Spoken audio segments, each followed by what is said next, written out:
online transmission is ready, sir. Live online at thezone1059.com and keep your radio turned on to ESPN 105.9, The Zone. All right, rolling along with you here in hour number one. Welcome in now the folks on the live stream on YouTube and Twitter. If you are just tuning into that, just saw it go out. Live stream started a little late. Now, it's not on Facebook today. It appears that there's a Facebook issue going on somewhere. So we can't get it streaming on Facebook. But it is live now on YouTube and on Twitter. So hey to y'all. And I can see your comments here in the comment section. So just type in a comment, hit it right there. We got started a little bit ago, had some entertaining phone calls from Joey and Chris, a lot of texts that are coming in fast and furious on the Country Pleasing text line. That number, 885-ESPN. Text me right there.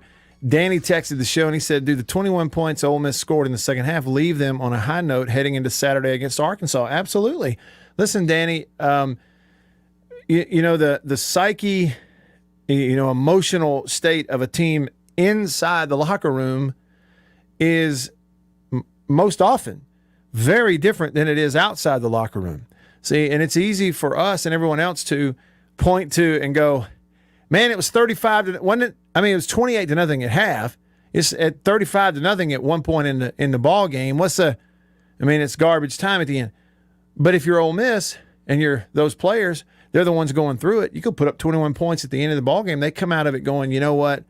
We coulda, shoulda, woulda, State fans, you know what that's like, right? Hey, if we just play in the second and third quarter the way we did in the fourth quarter, what happens? So, yeah, it's a big difference. For that Ole Miss team getting ready to play Arkansas this week, the points they scored at the end of that ball game, whether you or I or anyone else thinks they're legit, have them feeling much differently about themselves than if they hadn't scored them and it was 42 to nothing. That's a big difference, I'm telling you. It's my take on it. Danny, good question. And one more text here, and I'm coming back to the phone. Charlie says, it appeared to me that State ran a more up-tempo offense. Would you agree? They certainly did at times in the game. And, it wasn't exclusive throughout. And I don't think that's what you're saying. But, yeah, there were times in the game where they hustled back up, lined up a little quicker, and Will was wanting to make that defense declare a little quicker. And I think it actually helped him. I thought Will had a really good night seeing what the defense was doing and taking advantage of wherever they gave him stuff. Yeah, and I don't want to overstate it, but I just thought he had a really good night. Not just the ball out of your hand, it's caught. I'm talking about, okay, here's where they're rotating. Here's when it's man. Here's when it's zone. When it's this type of zone, I'm going to take that shot. I'm going to go here. When he came underneath, he was quicker with those decisions. A lot of those things worked out better. Took care of the ball. You didn't turn it over. It was just a really good night for them. All right, back over to the phone line. Lynn has been hanging on line one for a little while. Lynn, happy Monday to you, sir. What's up? Happy Monday, Matt. How about them Bulldogs? How about them? Hey, first thing I got to say is, where you at, Ron? We do got a D1 quarterback, and that's all I got to say about that. But any which way, call in and apologize. That's what you ought to do. Look him. Now, you know me, man. I'm the Bama hater. I'm him, and I hate Bama. But answer me a question. Does Mississippi State control their own destiny at this point in time, yes or no? Well, I hadn't looked that far. Yes, they do. They do. Okay. All the loss we got in the SEC is to LSU. LSU's going to lose another SEC game. I believe that firmly. We control our own destiny, don't we, man? Well, yeah, technically, I guess that's right. If we're going to assume that LSU is going to lose to somebody, then technically, yes. Well, that's bad, but I believe they will. I can be wrong about that. But basically, everybody's really still in control of their own destiny. One loss don't kill you. No, that's right. It just really don't. Yeah. It really don't. Now, we look like a football team Saturday night. Mm-hmm. I don't care who you are, what you say. I'm not no football guru. We look like a football team Saturday night. Now, we give up some big plays. That's okay. That's the style of defense we play. Folks, I'm going to tell you, It's a crazy year in college football. I know I say it every year. We're finna beat Bama. Mike Leach got 2 weeks to prepare for this. They're not looking for us. They was hyped up for Ole Miss because Ole Miss had all that talk. We don't got that talk. We done lost to Memphis. We done lost a couple games. We ain't got that talk. But we got that belief, and you can't tell me, Matt. You cannot make me believe the players and the coaches ain't saying, let's go beat them boys. Am I right or am I wrong? Well, yeah, I think you have a team at State that's really excited to use 2 weeks getting ready for that one. By the way, they scheduled that one for they scheduled it for 6 o'clock kickoff on ESPN in 2 weeks. You've been a player in college football. I have not, but you have. Have you ever went into a game where you said I'm beat before you walked on the field? No. Mm-mm. No, you ain't. And if you ain't done that, you ain't beat. Yeah. If you go out there and say you beat before you play, you are beat. That's a given. I believe it, Matt. I always believe it, and I know it's kind of silly, but hey, get your popcorn ready if you Ole Miss. Man, wasn't that funny? That was something else, man. That was something else. I mean, as soon as it happened, you knew the entire country, the entire world on the internet was going to take it and run with it as soon as it happened, Well, look, what's the analytics is going for it on, what was it, 25 or 35-yard line? Mm-hmm. Analytics beat whatever I ain't going to say it on the – but you can't do that. You got to kick that football. Yeah. You have to kick that football. You got to kick it some for sure.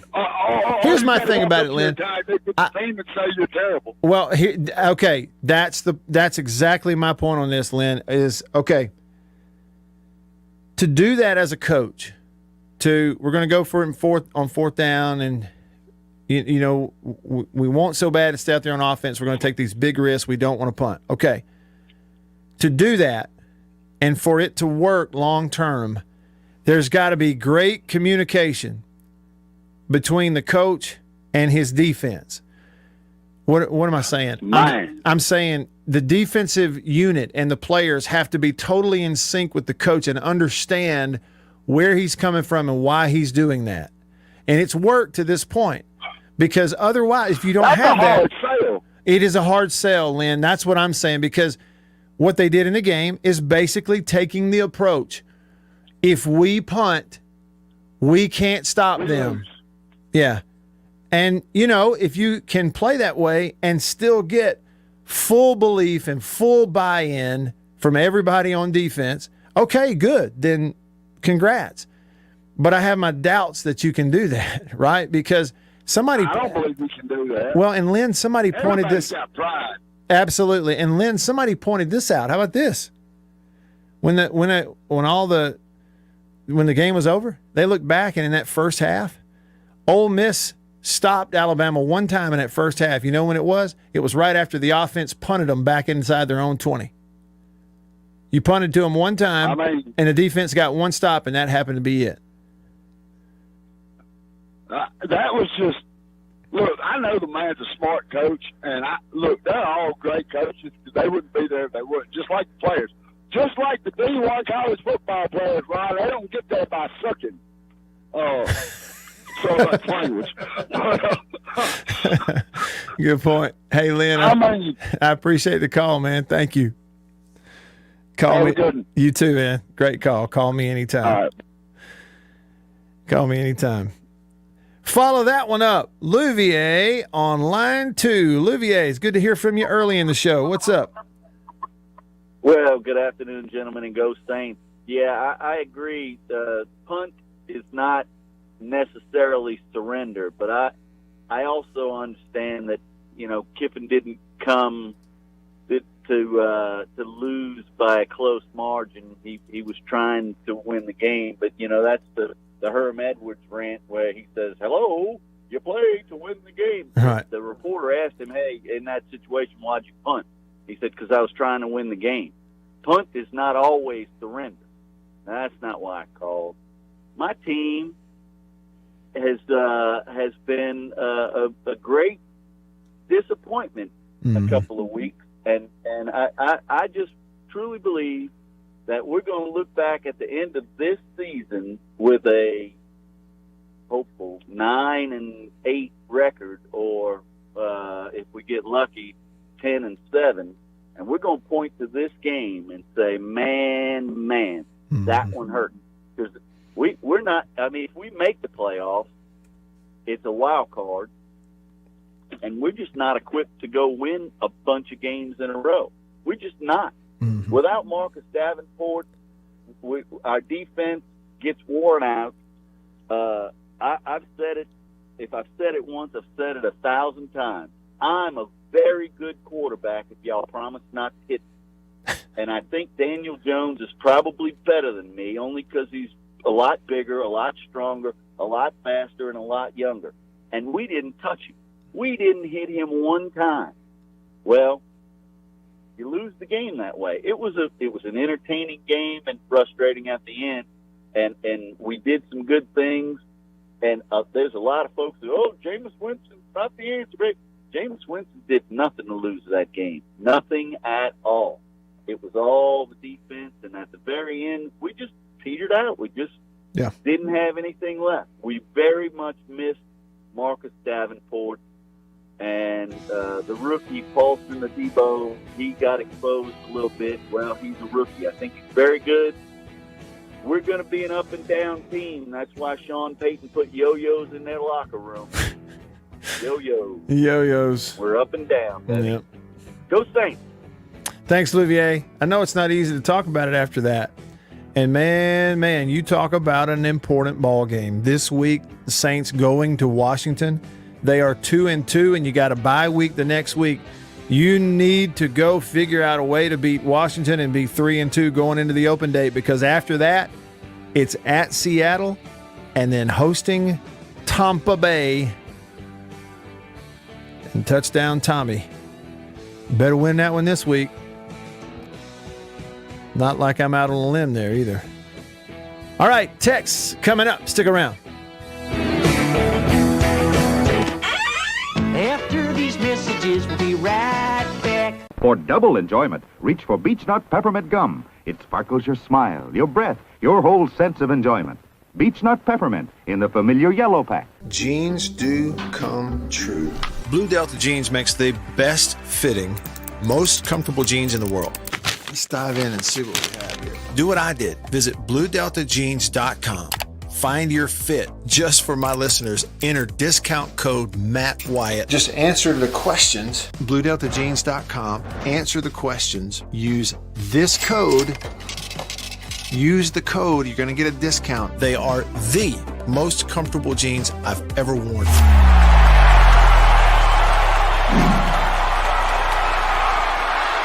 Farm Bureau Insurance stands ready to provide financial relief to our communities in this time of crisis. This includes a one-time credit to all personal auto policyholders, a donation of $500,000 to the Mississippi Food Network, and additional payment options for those hit the hardest, all while continuing to service customer claims as well. But this is the time to go above and beyond. These are a few ways we're keeping the Farm Bureau promise. To learn more, talk to your agent or visit us online. Go with the home team.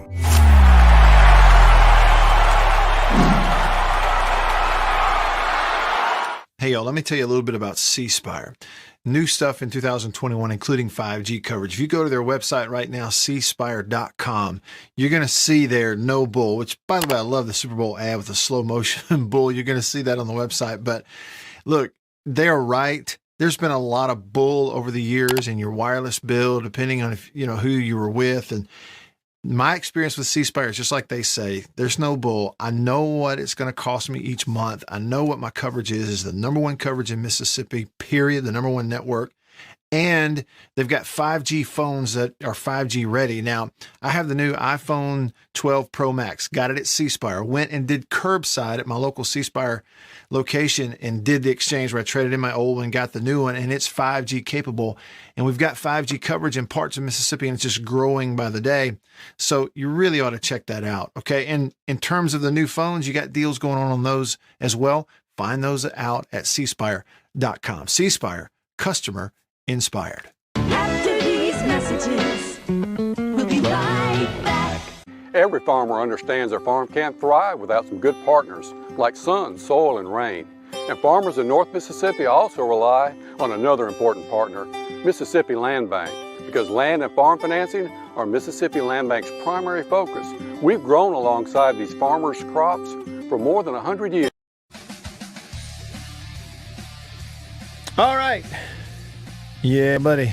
There is a whole lot to get to. By the way, hi to everyone on the live stream. We don't have Facebook folks with us today. Facebook's having an issue, but YouTube and Twitter are here with us if you're watching on one of those. Hi. If you're on YouTube, you can jump in here in the comments, and I hope you will. I'm seeing all those. First comment today on the live stream was Mike. He gave me a shout out, and Richard said a big howdy. You know, that's the greeting everybody has over there at College Station, Texas. They all say howdy. Mike said State played a heck of a good ball game. Stacy said, is Texas A&M really just a bad team?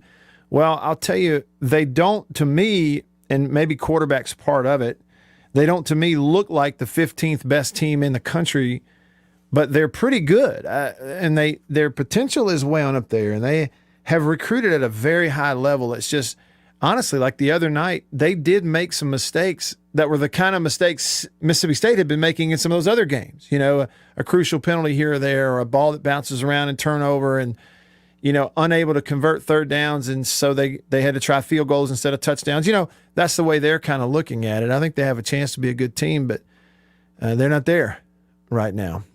And they have less than an excuse. They have really, really recruited at a very high level. Roshana commented on YouTube and said, wait, we ain't scared of Bama, but we don't want none of that 28-0 that they were dishing out in the first half. Let me tell you something, Alabama's good now. The only question is who's better, them or Georgia?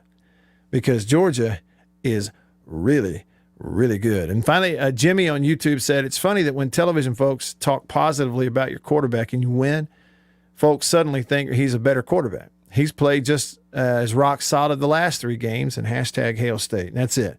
Jimmy, there's a lot of people that listen to and are affected by a little bit of everything, and instead of just, you know, listening to what they ought to listen to, or step back and trust their own gut. All right, unnamed texter on the Country Pleasing text line, 885-ESPN. He said, I'm just listening to your show, eating my popcorn. I mean, have you ever in your life, I mean, that's the thing about it. That's what's weird. That's how confident Ole Miss was in their coach and their quarterback and their team. That, look, I mean, they did it to them last year. They've done it to everybody else. They're going to go score points, right? That's how confident they were. And, hey, get your popcorn ready.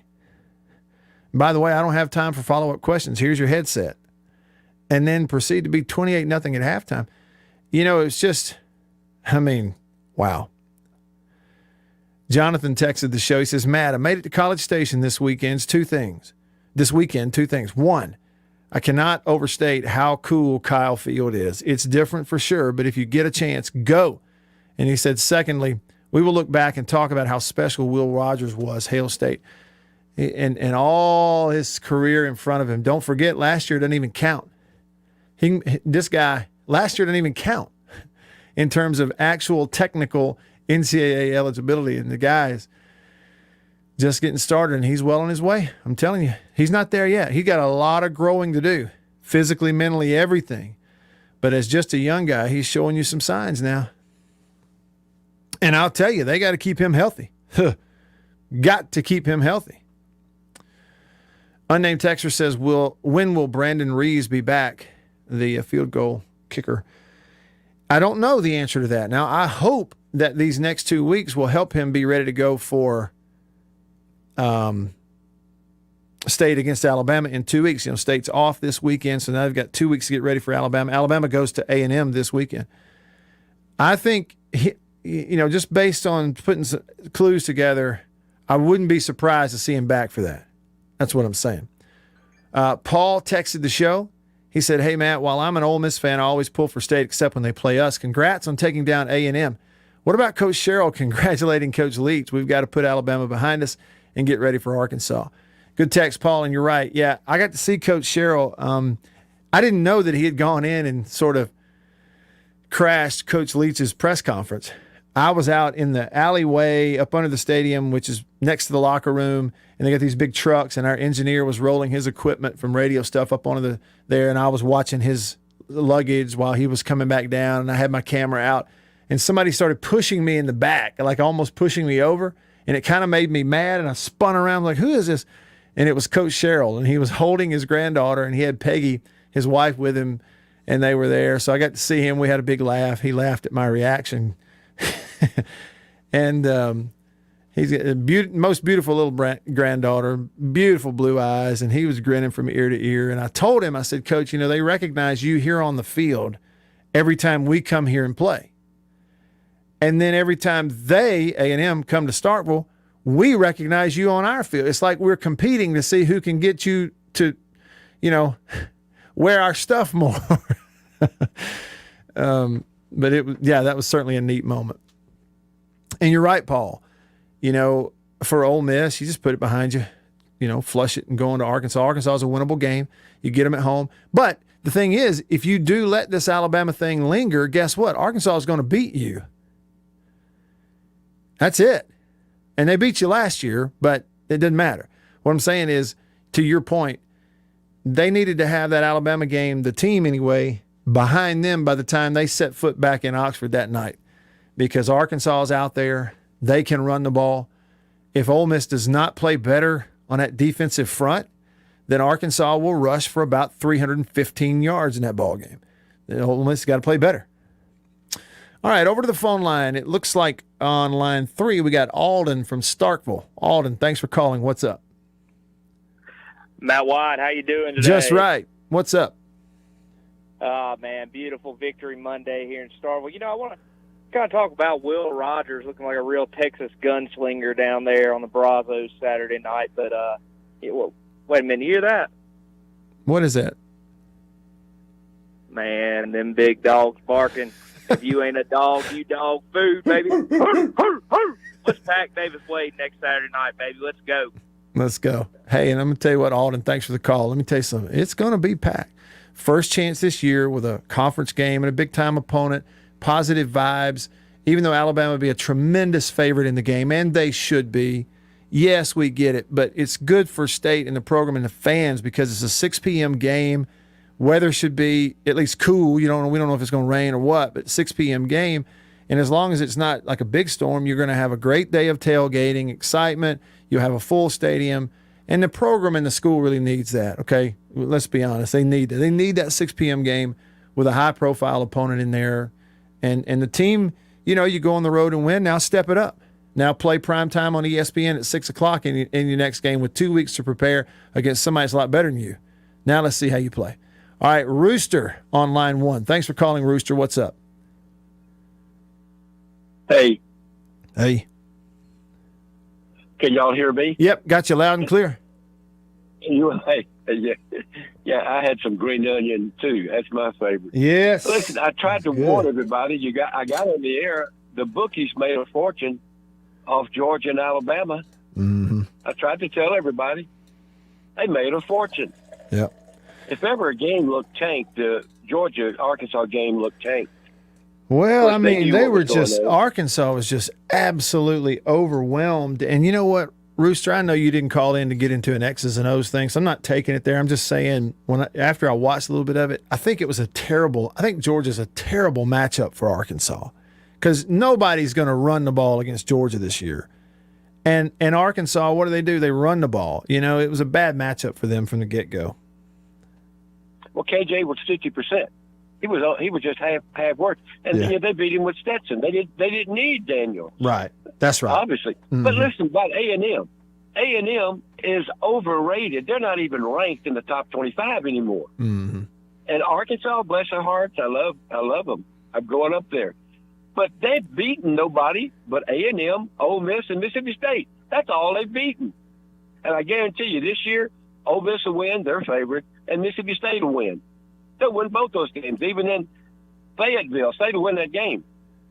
Yeah. Arkansas pass defense is about average. Yeah. And I tell you, Will Rogers, he looks like another Eli Manning. He just can't run. But, boy, he's a robot. He can throw the ball. Mm-hmm. He's unreal. He'll be NFL. He's it's like Brandon High School Bulldogs. They just keep spitting them out. Quarterbacks we talking about. Well, and of course, Gardner's sitting the bench. Gardner's not playing, but they've got guys that can throw the ball. Yeah. His only problem is, like I said, he's not RPO. But State's 2 plays from 5-0. Yeah. But you can forget about Alabama. Yeah, I know. That ain't gonna happen. You got to have them make a bunch of mistakes, if you want to beat them. They're an 18-point favorite over. They're 18-point favorite over A&M. So yeah. I wouldn't be surprised if A&M covers that. I wouldn't. But no, they're not even ranked in the top 25 anymore. They're out with 2 losses, and they've got more losses coming. Their problem is Jimbo Fisher. I'm sorry, but that's what it is. Did you see everybody making fun of how many sheets of paper and laminated play cards and stuff that Jimbo Fisher was working with on the sideline? And they compared it to Mike Leach, and he has everything he used was 1 ink pen and a little note card that's about 4 by 6. Rooster, thanks for the call. Somebody texted me that, and it said sometimes simplicity is better, and it made a direct comparison of those two. All right, we got a text from Affordable Painting. It says, best throw Will made all night was giving the game ball to his mom. How about that? That was awesome. And boy, he beelined it straight for her, didn't he? He took that knee, and there was no shaking hands and, like at midfield or nothing. He turned and ran straight to the end of that stadium and found his mom sitting up there and gave her the football. Jeremy texted and said, did you see the hold on A&M's quarterback touchdown? Wide receiver turned our dude around and threw his hands on his head like he knew it had cost his team, but no flag. No, I didn't see it, and maybe it was far enough away. I'll tell you, that's the thing about it for me, Jeremy, is, there wasn't any protest, because if it did happen, it looked like it happened 10 yards away because nobody was within 10 yards of him on that touchdown run. Brule missed him on a wide-open free blitz in the backfield. I mean, Brule, I thought, was surprised by how untouched he was to the quarterback, and when he got there, he just kind of dove and missed him. Guy just sidestepped him, and then the rest of it. Robbie texted and said, what about them Auburn Tigers, Matt? Broke a 10-year streak. War Eagle, that you talk about, too early to say must wins, but just a total game changer for that program to go down there, and a game changer in terms of the season for Bo Nix. That was unbelievably needed for Auburn, and they got it. Okay, Alex and Jables and Ben and Ronnie, Beer Slayer, Danny, Josh, Donnie, Nick, PRG, Rep Dog, Raz Dog, B Dog, Jonathan, and all y'all on the Country Pleasing text line. I'm trying to come to all of it next when we start hour number 2 here in the Bureau on this Call 'em Out Monday. Attaboy, Bill. Y'all stick around.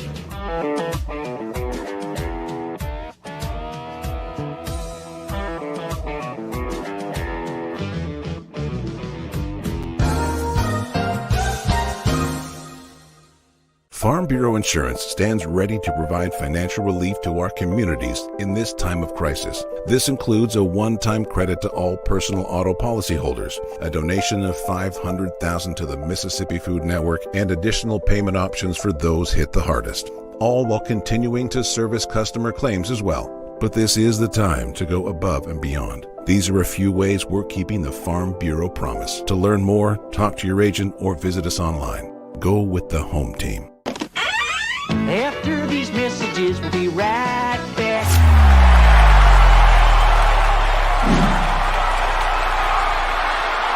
We are about to have a fire and cook some sausage. A Country Pleasing sausage is outstanding, whether you cook it over a fire or in the house. Cook some of this right here. It's green onion flavor. You see that? But this right here is my favorite, the maple flavor.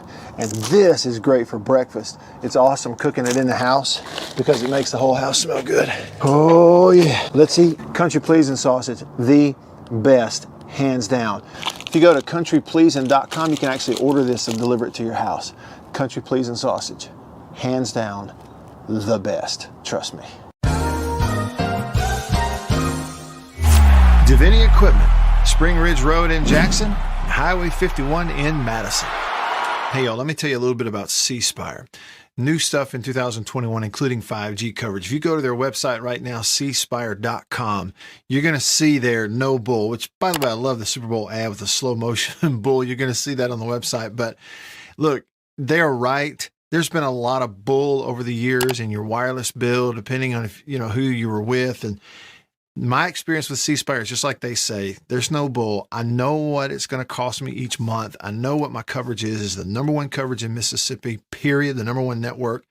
And they've got 5G phones that are 5G ready. Now, I have the new iPhone 12 Pro Max, got it at C Spire, went and did curbside at my local C Spire location and did the exchange where I traded in my old one, got the new one, and it's 5G capable. And we've got 5G coverage in parts of Mississippi, and it's just growing by the day. So you really ought to check that out, okay? And in terms of the new phones, you got deals going on those as well. Find those out at cspire.com. C Spire, customer inspired. After these messages, we'll be right back. Jeans do come true. Blue Delta Jeans makes the best fitting, most comfortable jeans in the world because they are uniquely made for you and only you. Let's dive in and see what we have here. Do what I did. Visit BlueDeltaJeans.com. Find your fit, design a jean, and before you know it, you'll be addicted. Just for my listeners, enter discount code Matt Wyatt, all lowercase, BlueDeltaJeans.com. I just entered, what I knew about myself. I just answered the questions, and here they are. Nice. Yeah, Blue Delta. Just answered the questions, and they fit absolutely perfectly. They couldn't fit better. So just go online, BlueDeltaJeans.com, answer the questions, use this code. Use the code, you're going to get a discount. They are the most comfortable jeans I've ever worn, and I know that you are going to love them too.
Harnessed her passion, and now she's a cybersecurity officer in the military. If you have a passion, a vision for your future in any field, todaysmilitary.com can be your path to a fulfilling career. You have a calling, we have an answer. Find your way at todaysmilitary.com. WRKS Pickett's Jackson. Time. It's time to get back to the Matt Wyatt Show. Live in the studio. Online at thezone1059.com and on your radio at ESPN 105.9 The Zone.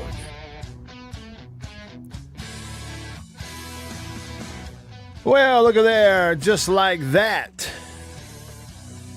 Just like that. Hour number 2 underway here in the Bureau, the Farm Bureau Insurance Studio. Farm Bureau Insurance. go with the home team. They are your home team at Farm Bureau Insurance across the great state of Mississippi. Your hometown heroes, that's your local Farm Bureau Insurance agents.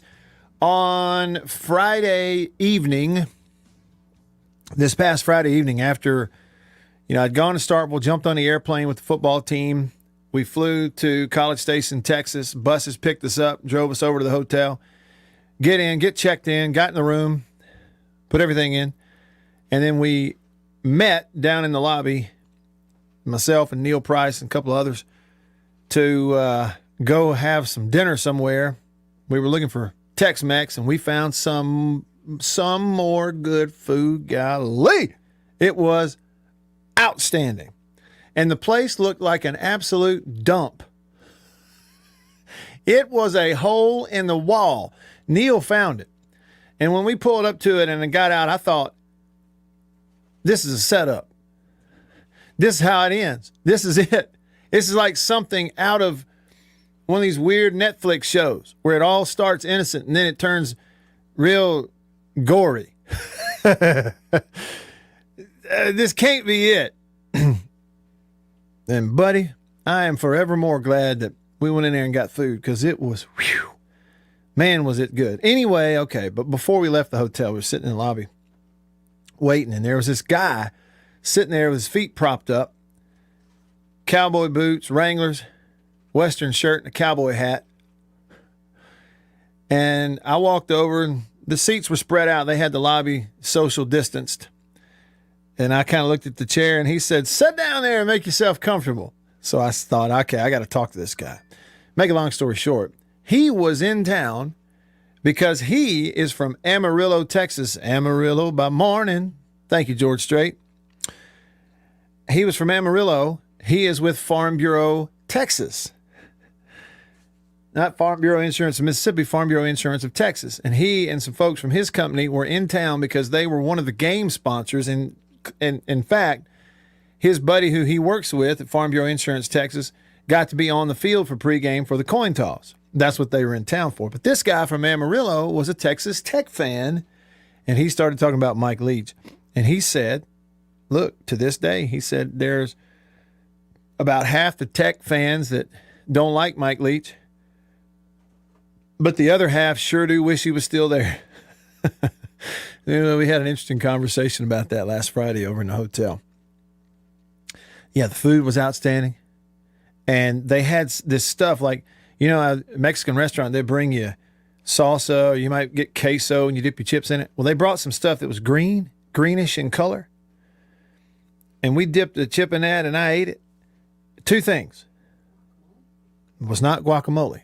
It was more liquidy than guacamole, not quite as green, pale green. Two things. One, it was outstanding. Number two, it was hot. Well, it tasted so good. I'm like, what is this? Great. You dip your chip in it. And so she came over at one point and I said, what is in that? What is that made of? Wait, I didn't say it. Neil Price did. He said, what is that? How do you make that? She said, it's just jalapenos and oil.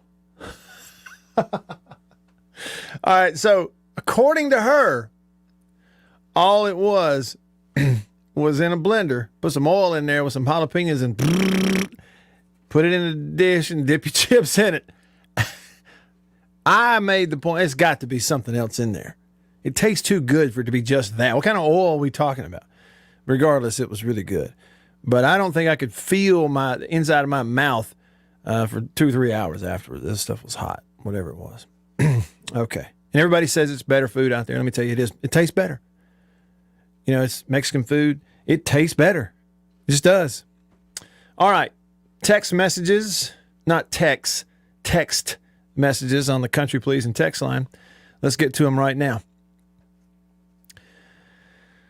Alex texted the show and he says, I keep hearing people say that the Dallas defense is missing lots of starters. Seems to me that they have the ones playing that need to be playing, except for maybe DeMarcus Lawrence. Yeah, they are much better on defense. When they get him back, it's all about a depth thing for the stretch run, And for a team like Dallas, they are in the same boat as a team like Kansas City. Now, I know Kansas City's got a recent Super Bowl and played for another. But the point is this: they're in the same boat as them. They're in the same boat as like a Green Bay. And that is the regular season and what you accomplish in the regular season. It's not like you're trying to build something. It's not like you're trying to make steps. You're just trying to get into playoffs and then play your best football. I mean, the baseline expectation is to be in the playoffs and then play your best and make a run in a Super Bowl. That's what it's about. Tampa did it last year. Jables sent me a picture, and somebody's gotten a picture of one of these old style popcorn servers. Like, you know, they had the big tray and it's got popcorn bags full of popcorn, and they have photoshopped Nick Saban's face on the guy. He's walking around with popcorn. Crazy Canuck Ben texted the show and said Lane just went for it on 4th down again. Ronnie texted the show and says Bama could have hung 60 on Ole Miss. Saban let up on him. But Ronnie, here's the thing. How did he let up on him? I wasn't able to finish out the last few bits because we went on the air for our deal. So I wasn't able to watch every snap. And I understood they still had starters in. They still had the big running back in, who, by the way, Robinson, he got one of the Offensive Player of the Week awards. So they still had him in the game, So how did they let up? Whether it's just play calling or what. It certainly did look like, but they stretched it out to 35-0 to start the second half. And then what? Like what's the point after that? Beer Slayer said, Matt, do you think if LSU would have lost to State, which they should have, and after the loss to Auburn, Coach O would have been told, see ya? No doubt. No doubt. They're circling the wagons. It's just a matter of time. If it had been those 2 losses in a row. The fact is, if they had lost to State, he might not have coached against Auburn. That's what I think. Danny. Danny said Memphis, he's got me 2 texts in a row. Did the 21 points Ole Miss score? Oh, okay, I got to that one earlier. And then Danny followed it up and said Memphis was a good team that State lost to. No, they're not. No, Memphis is not a good team. Who did they lose to this past week? And they lost to UTSA, Texas San Antonio. I mean, look, man, they're not a good team. And under no circumstances should State have lost to them. And all the weird stuff we talked about in that game, looking back on it now, the most surprising thing or the biggest check mark against State in that game is the fact that State only didn't score 30 or more points. They didn't even make it to 30 points in the ballgame. There's no excuse to lose to them. It's just a fact. So you just played poorly. Donnie says, Matt, Lynn bumped his head. Lynn is the one who called in and said he's calling it State's going to beat Alabama. Nick replied to that and also said Lynn didn't just go we believe on us, did he? PRG, thanks for your text. He says, my dad would call the game Will Rogers had a grow-up game. Rogers took a step. I'm an Ole Miss fan, but good for the kid. Happy for him. And then he said, I love Lynn, but he needs to slow down with the beat Bama talk. Yeah, and I get where Lynn's coming from. He's kind of looking at it from the, behind the curtain perspective, a coach or a player. You never go into a game thinking you're going to lose in confidence. And I'm just telling you, the scenario that they have set up for themselves simply by winning this game and the swing of emotion that they had by winning this game because they weren't expected to on the road. Now they have an open date. 2 weeks to get ready for Alabama. Bama will come in there, and it's going to be a 6 p.m. ESPN deal. You have a full day of tailgating. The stadium will be full. So as a player, yeah, they'll be 3 touchdown favorite or whatever in a game, whatever, it's fine. And you get it. But as a player, it's like, bring that on. Fill the stadium up, turn on the lights, and bring the best team you can bring in here, and let me see if I can't scare them to death. As a player, I thrive off that kind of stuff. And that's kind of how you got to get your mind to that point. And for a young team, they needed that win at A&M in order to get there, is kind of what we're saying. I think it's what Lynn's saying in different words. Rep Dog says, nice win, but imagine how much better it would be would have been if Rodgers had enough arm strength to be a legitimate FBS quarterback. That's fun. Now, Rep Dog, yes, I heard the comments. He is referencing this. He said, what did you think of Mike Leach lobbying for a statewide 7-on-7 league for high school players? I think that might be a watershed moment for the development of high school receivers in Mississippi. Y'all, Mike Leach is a really smart individual. Mike Leach is a very, very intelligent individual.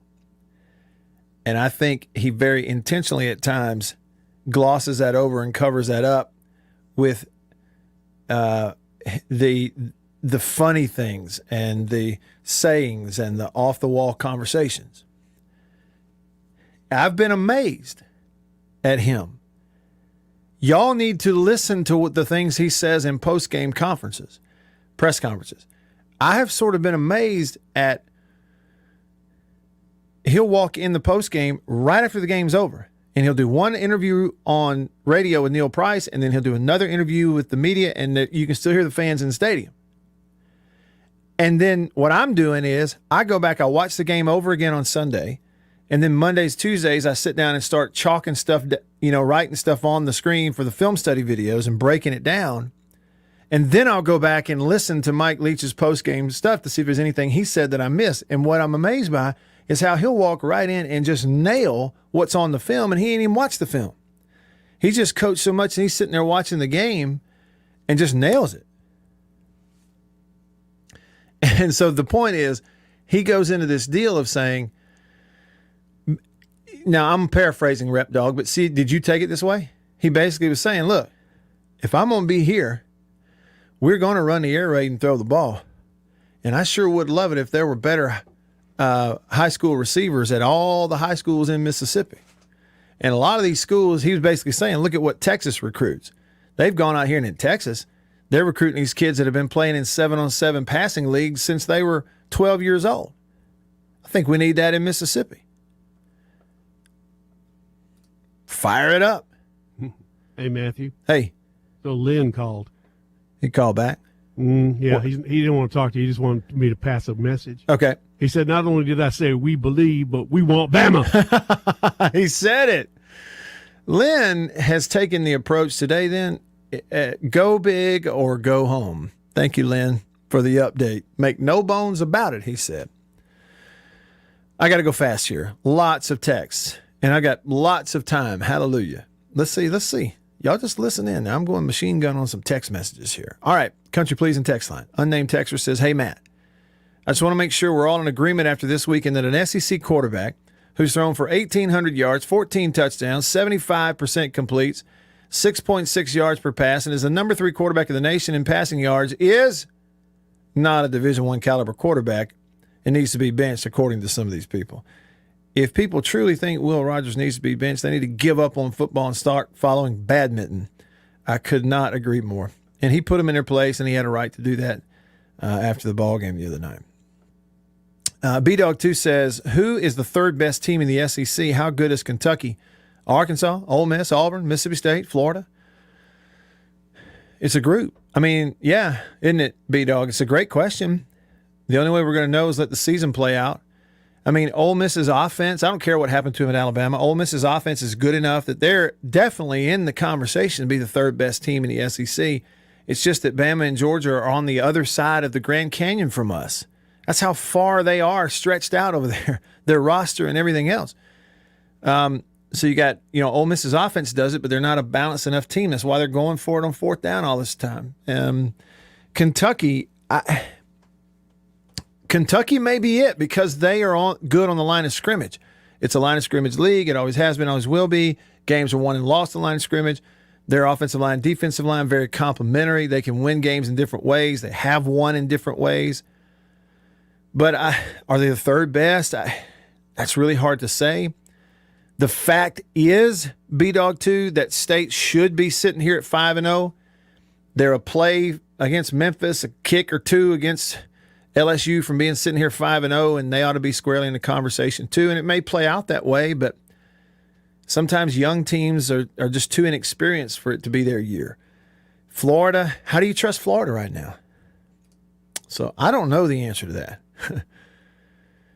Heck, it could be Auburn before it's all said and done.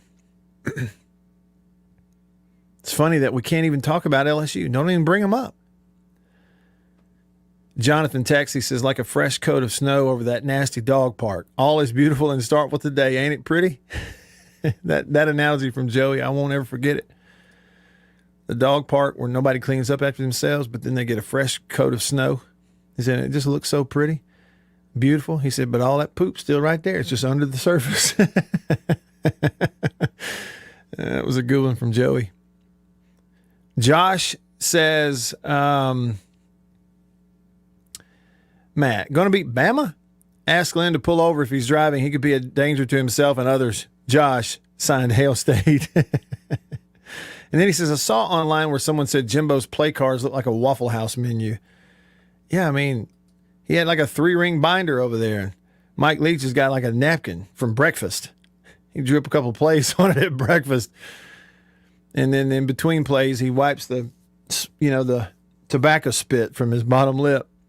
Wally says, I think Rodgers can run much better than he has shown, but Leach has basically told him, we cannot afford to lose you. There's a lot of truth in that. He is a better athlete than some people give him credit for. He can run around, move around, good feet, but they don't want him running. I don't either. Fletcher says,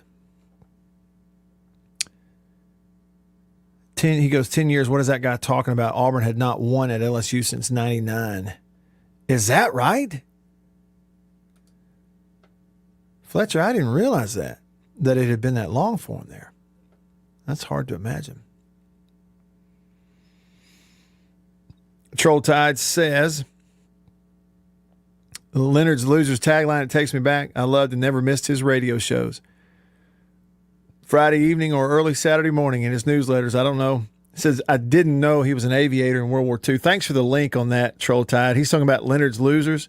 We love it around here, too. It's what I play every now and then. Another load of smart pills has been distributed, and I'm slap worn out. So I'll just say, so long, neighbors. Get me out of here, Percy. Nothing like Leonard's Losers. Thanks for bringing him up. Spence said, Matt, just tuning in. I can't help from asking, how do you think Jimbo feels this reaction Monday after getting whooped by a non-Division I quarterback?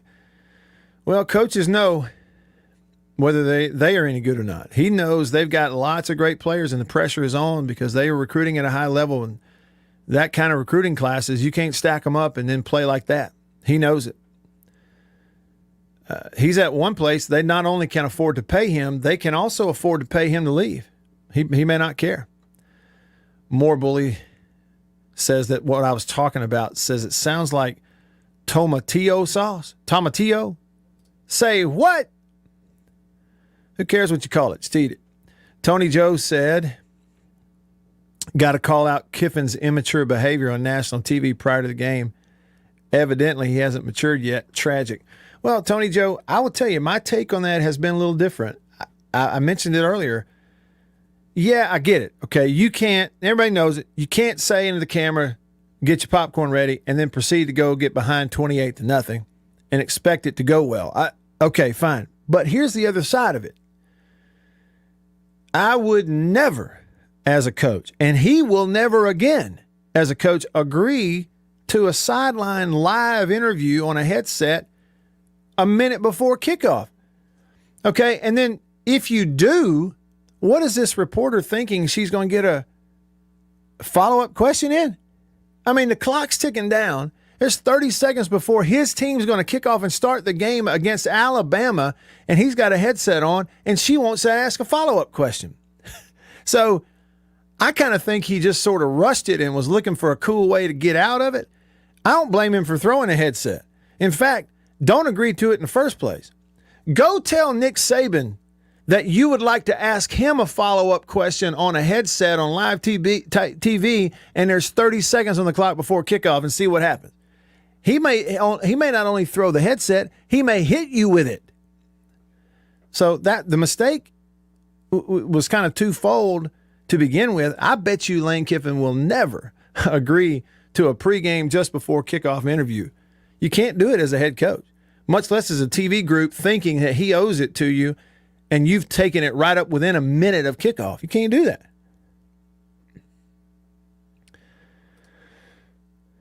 Olivier texts the show. We heard from Olivier earlier on the Country Pleasing, on the Davini Equipment phone line, 995-1059. Olivier said, I would suggest that that Creole food tastes better in Louisiana than it does anywhere else in the world. And so Tex-Mex should taste better in Texas. Just saying. Go Saints, Super Bowl 56 champs. You heard it from me first. What is it this year? What is it this year? Is it 55 or was that last year? I lose count on which Super Bowl is which. Yeah, Leon, I do remember it. He says, Matt, you remember this text? Saban goes old school, ball control in this game. Alabama will establish the run early, look to put together 75-plus yards drive. The object to limit Ole Miss number of possessions. Offense can't score if they're on the sideline. I do remember it, Leon. It's exactly what happened. Alabama was so much better than Ole Miss on the line of scrimmage that nothing else really mattered, did it? And all we could talk about was Heisman candidates and coaching matchups. Meanwhile, centers, guards, and nose tackles, they decided the game, and they decide all of them. It's just a fact. More of your texts and your calls coming up. Stick around. We showed. After these messages, we'll be right back. Better buy Bird's Eye. Better buy Bird's Eye. Yes, always look for this Bird's Eye Bird, your guarantee of top quality frozen food. And your big Bird's Eye buy this week is Bird's Eye Orange Juice. Easy, you can serve it in a minute. Thrifty, it will save you money. Orchard fresh and delicious. Better buy Bird's Eye. Better buy Bird's Eye. Now, if you know your oats and want to feel your oats and taste how good an oat cereal can be, well, you'll go for Cheerios. Great way to start the day with really great eating. That's Cheerios, one of the few foods made from oats. The tasty cereal grain everyone should have at breakfast. Crisp and golden as only a toasted oat cereal can be. And nourishing? Why, a Cheerios breakfast gives you the power protein that grown-ups need to help stay in trim and youngsters need to grow on. Toasted oat goodness, toasted oat flavor, a delicious power breakfast. That's Cheerios. Let me tell you about an ice cream can't be beat. The very best tasting you can eat. It's Meadow Smooth Freeze Meadow Go. Go to your ice cream man today, and here's the word that you should say. Oh, give me Meadow Smooth Freeze Meadow Go. And remember, folks, Meadow Gold is mighty good. For double enjoyment, reach for Beech Nut Peppermint Gum. It sparkles your smile, your breath, your whole sense of enjoyment. Beech Nut Peppermint in the familiar yellow pack. 6 o'clock, dinner time. Thank goodness for Jello instant pudding. Yes, thank goodness for Jello instant pudding. The terrific busy day dessert you can make at the very last minute. See how quick and easy. Just add it to cold milk and beat it up. That's all. By the time you're ready to eat it, it's all ready for you. Jello instant pudding, made by the famous Jello folks. So creamy, so nourishing, so delicious. No other instant pudding is quite the same. Stock your shelves with all 7 flavors. The good busy day dessert. Jello instant pudding.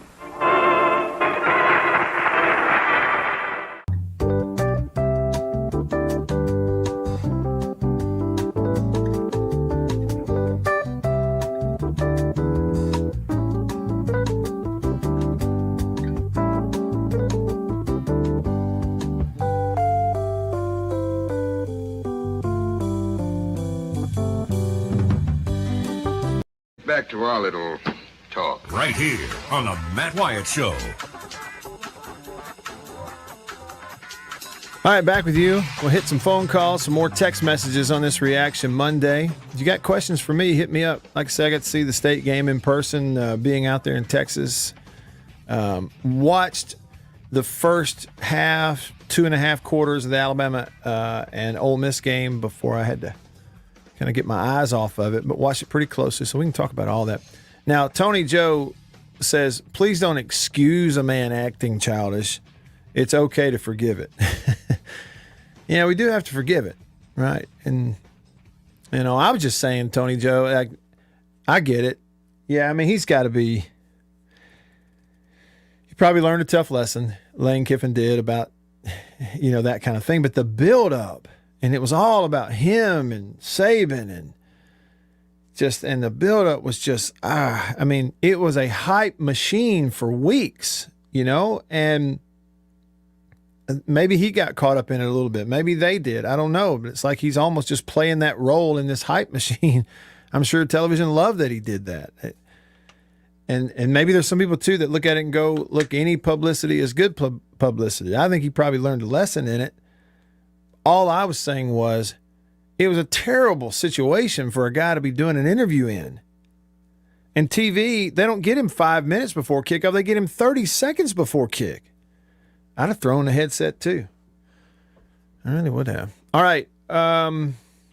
Back over to the phones. Let's hit those. Houston on line 1 of the Davini phone. What's up, Houston?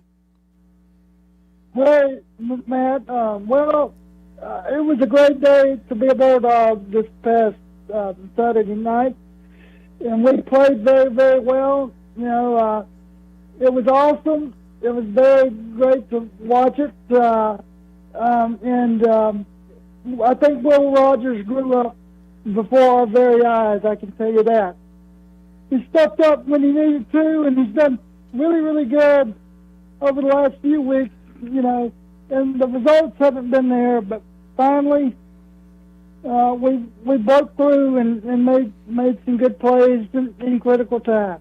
Yep. And then, Matt, how do you like your popcorn? I like mine butter with salt and extra cheese. And that's the job that I miss, and I love it.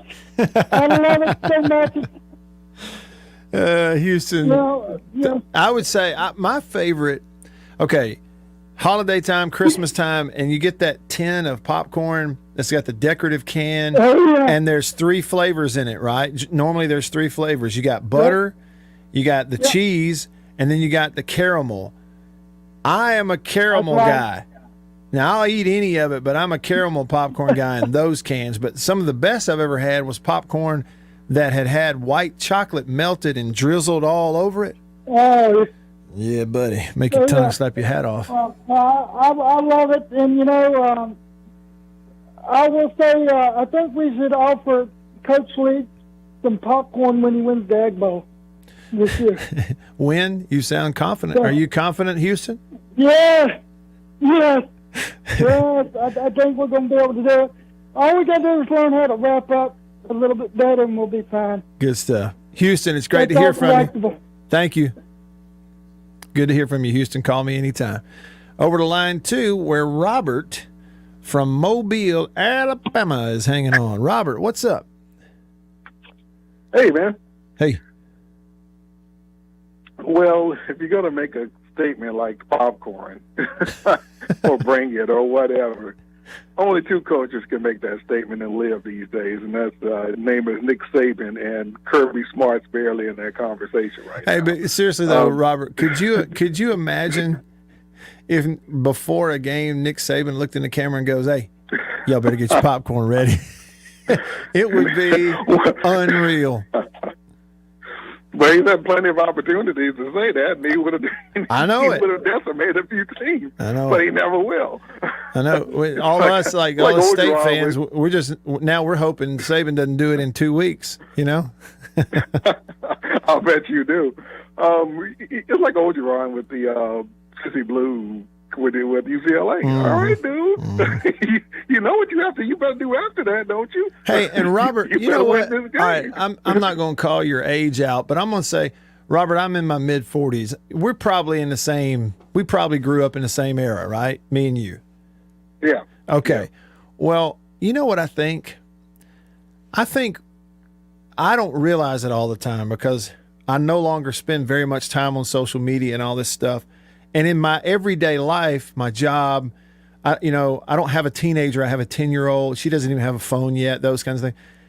And I think what may be going on is these coaches live in this world with these college-age kids and high school recruits where now, unlike when you and I were coming up, talking big and talking before you actually do anything is sort of accepted in the norm and seen as cool. When you and I were coming up, if you said something, number one, it wasn't cool, but then it was embarrassing if you didn't back it up. So people didn't do a whole lot of talking. It was, the cool thing was to just keep your mouth shut and go to work. But I'm wondering if that, maybe we just don't live in that world anymore. Well, we don't live in that world anymore, but it's still embarrassing if you don't back it up. That's a good point. that part hasn't changed. I mean, well, Ron and Kiffin, what is happening to them today? Yeah. I've seen so many memes out there of popcorn. The one I really like was when Nick Saban's bringing the popcorn. That's a good meme. That is a good one. Whoever did that's good at Photoshop. Yeah, they are, because I'm sure Nick Saban's popcorn was extra salty the way the team was. College football right now is Alabama and Georgia's world, and everybody's just trying to catch a squirrel, trying to catch a nut wherever they can. It's, I mean, the 1 and 2 are just light years above everybody else. It's 3-20. There's your parity. You're okay. You got parity in half of that top 4. Because from 3-20, any given Sunday, either one of them can beat any of the other ones. But right now, you're scratching hard to find anybody that can beat Alabama and Georgia. If they're dialed in, they're determined to beat you. They can only beat each other. Right. And as the way this season is going, they're going to have to do it twice. Hey, and we'll see how the committee ranks them, or they're going to have to do it twice. Well, you're right. And you know what I was thinking, Robert? It looks to me, too, like this is the first year I've been willing to say it before they played each other or whatever. There are several positions on the field that I think Georgia's better than Alabama. Now, quarterback's not one of them, but when I'm looking at, certain positions on defense, defensive front, linebacker, Georgia's actually got better players at certain positions than Alabama does, and that's saying something. Well, I'm hoping that the gap between Alabama and Georgia's defense isn't as wide as it initially looks. Yeah. But the gap between Alabama's offense and Georgia's offense is wide enough to where, where we lack on defense, where your defense makes up for it, our offense overcompensates. Right. Okay, we got playmakers on offense that can stretch field. Right now, Georgia has really not played an elite offense. No, they haven't. Not one that can step up there and tell Georgia, hey, we're throwing it and still complete it. Bryce Young's good enough, and that we do know. Yeah. Yeah, and so now this weekend's game is going to tell us a lot about both teams. Mm-hmm. They'll both win, obviously, but how they win is going to tell us, who's probably 1A, 1B-ish type of a team. Because how they win, because Texas, Alabama once again a hostile crowd, where everybody's screaming and hollering, and you're going to be able to hear. Now, if you still cover whatever the spread is against Texas A&M, which is probably 17 points, you beat that spread and then some. You beat like you beat Ole Miss. I mean, like you beat Ole Miss or better, because the 41-40 to 21, that game wasn't even that close. Right. Nah, we know the garbage touchdowns in the end. Right. But if you can do that again with that crowd going against you, okay, that's great. Now Georgia's going to play the best. The Georgia offense is going to get taxed once again by a defense that, when you can't run, are you still going to only get 3 points on offense? I mean, that's not going to beat Alabama. So we'll see what Auburn does to your defense. Yeah. Auburn defense is not terrible. No. And too, Auburn, I know that they have not been a consistent juggernaut on offense, but with Bo Nix's ability to run around, you get a guy who can run around and create some crazy plays like he did the other night against LSU. It's one of those, I don't expect Georgia to give up a ton of points. I'm just saying it's the wild card when the quarterback that they're playing can run, which he can move around. So you're right. I think it's a really good observation, Robert. Hey, and it's great to hear from you. Yeah, real quick, I'm interested in seeing how Georgia's offense does against Auburn's defense. Okay, they hold you below you guys been flying out with 37 and lately. They hold you back down to less than 21. I'm concerned for you. And same with Alabama's defense. Okay, I'm looking to see, will you not let Texas A&M overachieve the way you let Florida overachieve on you? Let Florida overachieve on you. Yeah. Will you let Texas A&M do the same thing? All right, buddy. Yeah, thanks, Robert. I appreciate that. It is true because they did some things to facilitate Florida getting back in that game with them. I don't know if they got tired or banged up or what on defense, but that was part of it. Really good call, Robert. Thanks. It's always good to hear from you. Let me see. Let me get caught up on the country pleasing text line. Here, let's see. White Denzel. Memphis lost to Temple. They blew a 17-point lead. Oh, and he says, Ronnie, put that in your pipe and smoke it, buddy. Enjoy that crow. Yeah, everybody remembers Ron's call at the end of last week. Res Dog. Ole Miss had 2 weeks to prepare for Bama, too. They sure did, didn't they? And they sure did. They're good now. Look, I mean, like I said, it's a really good metaphor.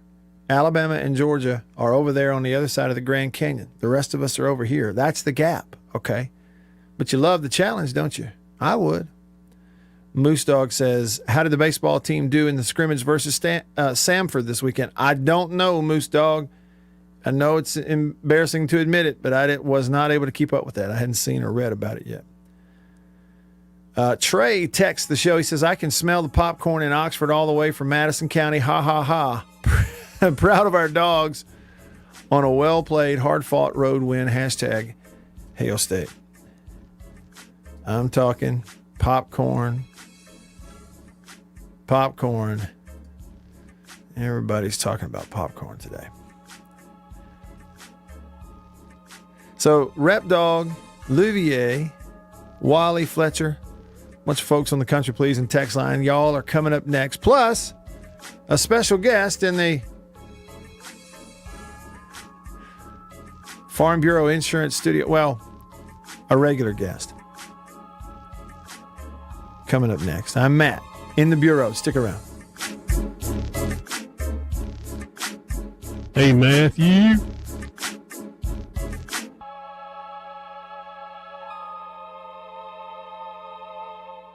You may have heard it. After these messages, we'll be right back. For double enjoyment, reach for Beech Nut Peppermint Gum. It sparkles your smile, your breath, your whole sense of enjoyment. Beech Nut Peppermint in the familiar yellow pack. Jeans do come true. Blue Delta Jeans makes the best fitting, most comfortable jeans in the world. Let's dive in and see what we have here. Do what I did. Visit BlueDeltaJeans.com. Find your fit. Just for my listeners, enter discount code Matt Wyatt. Just answer the questions. BlueDeltaJeans.com. Answer the questions. Use this code. Use the code. You're going to get a discount. They are the most comfortable jeans I've ever worn.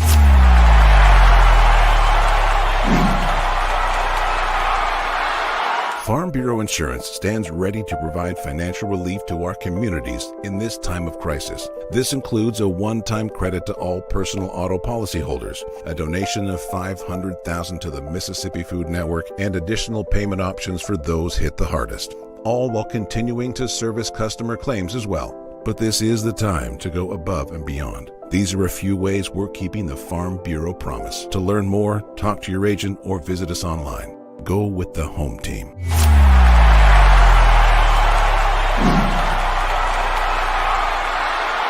Hey, y'all, let me tell you a little bit about C Spire.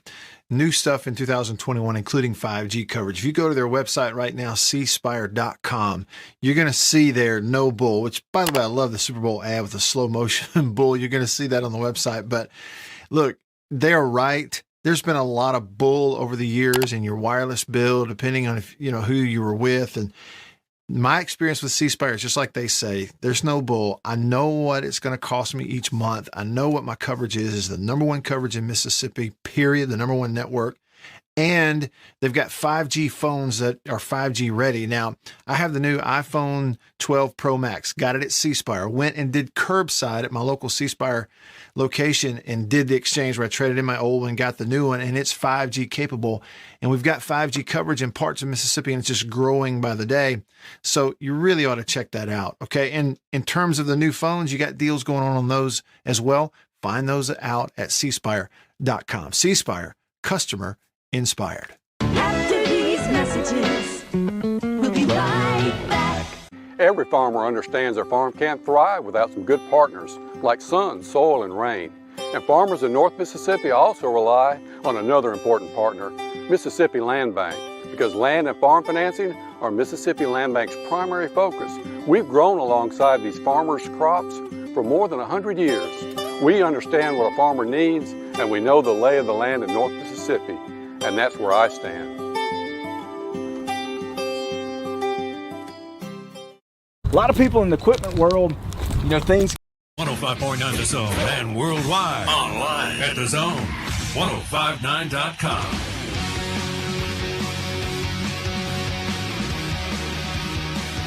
Well, just like that, back with you in the Bureau, the Farm Bureau Insurance Studio. Farm Bureau, go with the home team. They are your home team at Farm Bureau Insurance across the great state of Mississippi. Your hometown heroes. That's your local Farm Bureau agents. In here with me now, the homecoming queen has showed up. Thinks she gets a little embarrassed. She blushes. Thanks, Bill. Bum, bum, bum, bum. Well, a lot of popcorn talk today. Well, and I want to read this one to you, this text. I had popcorn for lunch.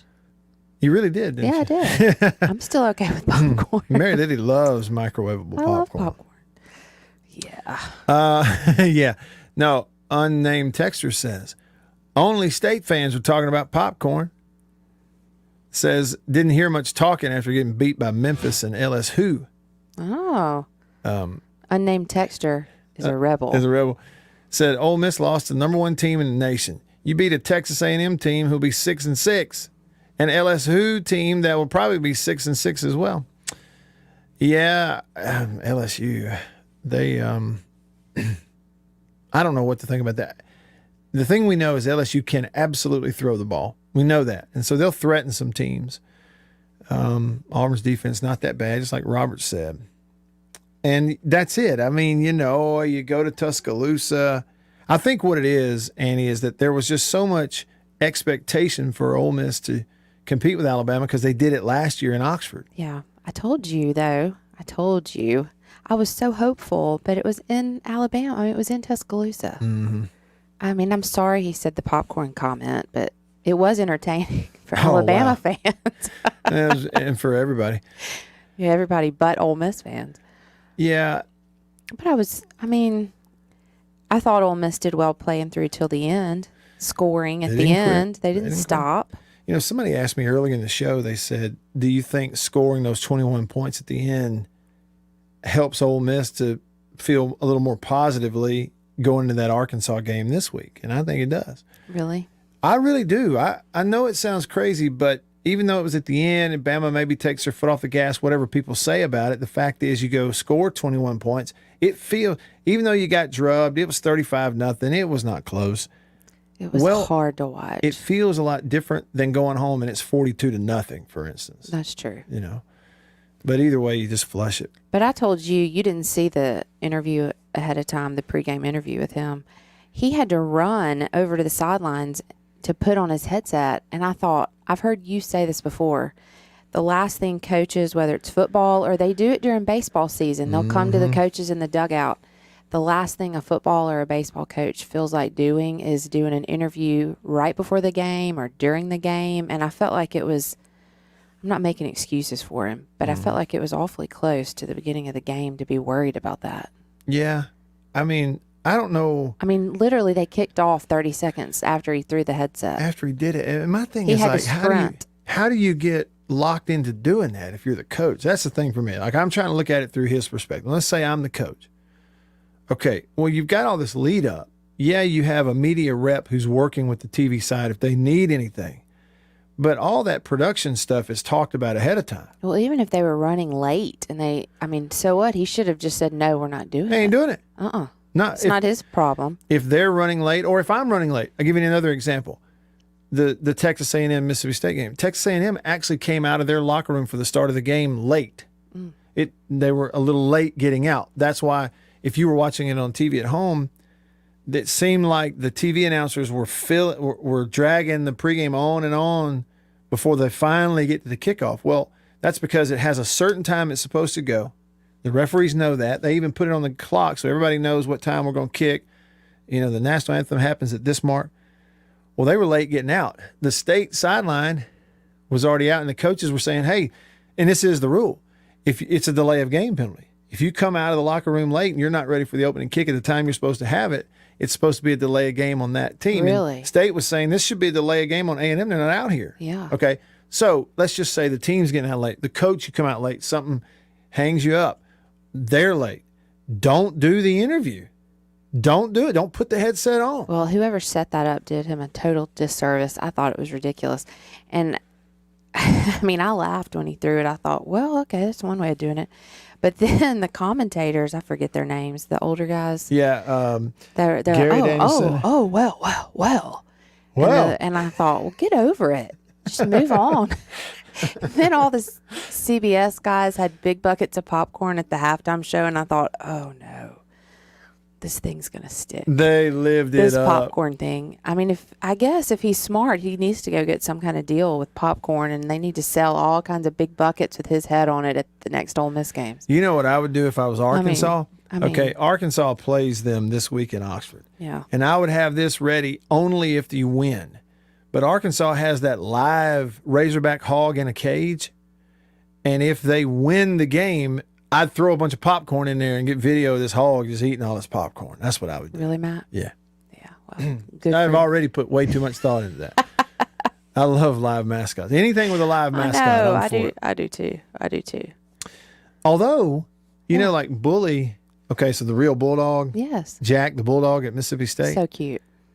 And at a basketball game once, Lisa was there and she had Jack on the leash, and she was telling me that basketball games get a little hairy sometimes because Jack is constantly, like any dog, sniffing around. And, because people buy popcorn at the basketball games, he's always trying to pick up and eat loose popcorn. And she didn't want him eating the popcorn. It's bad for him. Matt, are you trying to bring up popcorn as much as you can? Because I feel it. I'm sorry. I'll move on. Yeah, I feel like you just need to stop. I wonder if Dolph Lundgren likes popcorn. I had popcorn last night. Thanks, Bill. Here's what I was going to bring it. This was good. Talking about the ball game. Alpha Dog mentioned on the YouTube live stream says it's supposed to be a shootout. Wound up being a shooting. That's pretty bad. That's pretty good. It was really hard to watch. I tell you what else was hard to watch. Hard to watch. I tell you what was hard to watch the Saints lose in overtime to the Giants yesterday. God. Bill, that was kind of gut punch, wasn't it? Oh, the gut punch me right in the gut. And yeah. Mm-hmm. Hey, but Brady didn't lose. No, what a game last night. That was an ugly game that was pretty. Yeah, but hey, Brady never loses. You give me Belichick, Brady, Patriots in the rain, cold, miserable. It's like old NFL films live right on your TV. I loved it. The only thing that would have made it better if Gronk would have been there. Mm-hmm. We were watching, what was it, right at the end, and they were doing the post-game interview, and the rain's pouring down. There's Brady, doesn't look like a hair out of place. Just getting rain, perfect white tee, politically correct answers. Uh-huh. Yeah. Yep. They have his stylist in the blue tent. Yeah. It was a great Constantly interview. Taking care of that hair. Yeah, it's so different. Like, he and I are the same age, and everything you mentioned about him is true. I'm in there this morning looking at one of my teeth in the mirror going, dang, I'm going to have to get that pulled. Look at that tooth is bad. Shoot. That's two different worlds, man. We live in two different worlds, Brady. Okay, all right. So Super Bowl 56 is this year's game. Last year was 55. Okay, yeah. Thanks, Olivier. I lose track of that stuff. I do too. I can't keep up. Barry on the text line says it looked like State's offensive line played better this week and gave Rodgers good protection in the pocket. How much do you think that contributed to the win? No question it contributed. And that's one thing that's really positive. All right, last week you played LSU, who leads the country in sacks at that time, and they had 19 sacks in 3 games, almost 7 a game. They were number 1 in the SEC, and they had 1 sack in the game against State. State's offensive line did great, primarily a 3-man rush, but a few changes. Well, then this week you played A&M, who was not a great sack team, but they're very highly recruited. They're going to got some guys that are going to play NFL football at some point. Well, they did a little more blitzing, a little more 4-man rush, still 3-man, but played some man-to-man coverage. You still blocked it up. State's running backs were great in blitz pickup, or not blitz, but just pass pro pickup. So the protection was really good, and I'm excited about putting the film study out there to show some of that. State did look really good. They played their best game. Wally said, Matt, on TV, the atmosphere looked great at the game Saturday night. Was it as loud as it appeared on television? Playing well in that environment has to be a confidence booster for a young team. Yeah, it's very loud just because you have so many people. Those towels. What do you call the things they swing around? I know there's probably a name that I don't know what they are, but oh gosh, look like 10 trillion of those. They're doing the that. Aggies. Why don't they call them ag rags? They ought to call them ag rags since they're the Aggies. Matt, you've just coined it. Yeah. Trademark. Trademark. Bill. Aggie Raggies. If they don't call them that, why don't they? They should. Well, they call them the terrible towels at Pittsburgh. In Pittsburgh, it's a terrible towel. Yeah, I'm sure there's some name. I don't know, but it's just so impressive looking. Well, for henceforth, they're the ag rags. Ag rags. So they had those. You need to tell them. That stadium is, the people who went will tell you, it is 100,000 people in there, but it's built straight up. It's 4 decks, 1, 2, 3, 4 of seating, one on top of the other, and it goes straight up 360 around the field. So when you're on the field, you just look up. It's all around you. And so the noise is just poof. Well, they didn't have a sellout. They go, we are only expecting about 80,000 people here tonight. I'm like, only? Okay. But Bulldogs are used to cowbells. They can hear. Yeah. Well, and here's the thing about it. Will Rogers did some checking at the line of scrimmage. His snap count is, he doesn't say a word. This is a snap count. Claps his hand twice or once or 3 times or whatever. He did some checks at the line of scrimmage. The fade route touchdown to Mekhi Polk. He goes to the line of scrimmage. They're in man free with safety in the middle. It's man-to-man coverage. He goes, blah, blah, blah, blah. Calls it at the line, checks it, gives them a hand signal, snaps it, checked it at the line of scrimmage, off the play they called, into the play you wanted, through a touchdown. So they did some of that. It's just, I guess, but yes, it was very loud, okay? And during the pregame, we're up there to get to our press box, our radio booth at Kyle Field. We have to hit number 8 on the elevator, and we're standing there, and the whole stadium's doing this right here. Oh. And I'm swaying. Ugh. Dizzy. Yeah. I looked in my cup of diet soda, like, making sure it wasn't me. Yeah, this thing really is moving. Hey, how many plays per half is normal? Normal? That's a good question. I would say, a good average somewhere around 30 to 35 plays a half. It puts you at 60 to 70 to 75, maybe. For college or high school? College. I heard that Will Rogers' dad, the offensive coordinator in Brandon, had like 60 plays the first half of his football game Friday. Night, really? Yeah. It was against Warren Central. Man. That's a lot of plays for high school, right? Yeah. It is a lot. That's a ton of plays in one half of football, no question. All right, I'm going to get some popcorn. You are? I love popcorn. If you see any of that caramel, bring me some of it. Okay. Bring you popcorn. This portion of the Matt Wyatt Show is brought to you by Ameristar Casino in Vicksburg. Football is here, which means we want you to partake in our... We'll be right back. For double enjoyment, reach for Beech Nut Peppermint Gum. It sparkles your smile, your breath, your whole sense of enjoyment. Beech Nut Peppermint in the familiar yellow pack. Jeans do come true. Blue Delta Jeans makes the best fitting, most comfortable jeans in the world. Let's dive in and see what we have here. Do what I did. Visit BlueDeltaJeans.com. Find your fit. Just for my listeners, enter discount code Matt Wyatt. Just answer the questions. BlueDeltaJeans.com. Answer the questions. Use this code. Use the code. You're going to get a discount. They are the most comfortable jeans I've ever worn.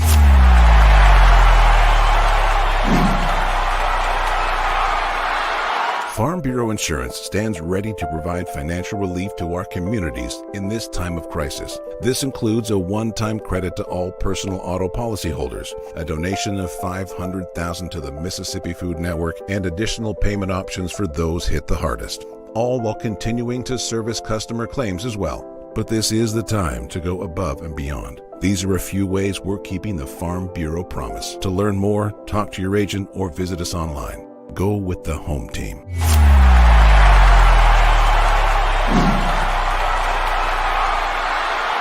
Hey, y'all, let me tell you a little bit about C Spire. New stuff in 2021, including 5G coverage. If you go to their website right now, cspire.com, you're going to see their no bull, which, by the way, I love the Super Bowl ad with the slow motion bull. You're going to see that on the website. But look, they're right. There's been a lot of bull over the years in your wireless bill, depending on if, who you were with. And my experience with C Spire is just like they say, there's no bull. I know what it's going to cost me each month. I know what my coverage is the number one coverage in Mississippi, period, the number one network.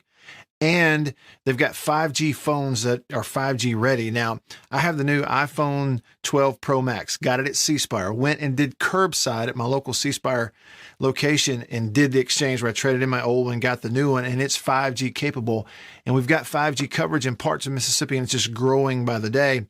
So you really ought to check that out, okay? And in terms of the new phones, you got deals going on those as well. Find those out at cspire.com. C Spire, customer inspired. After these messages, we'll be right back. Every farmer understands their farm can't thrive without some good partners like sun, soil, and rain.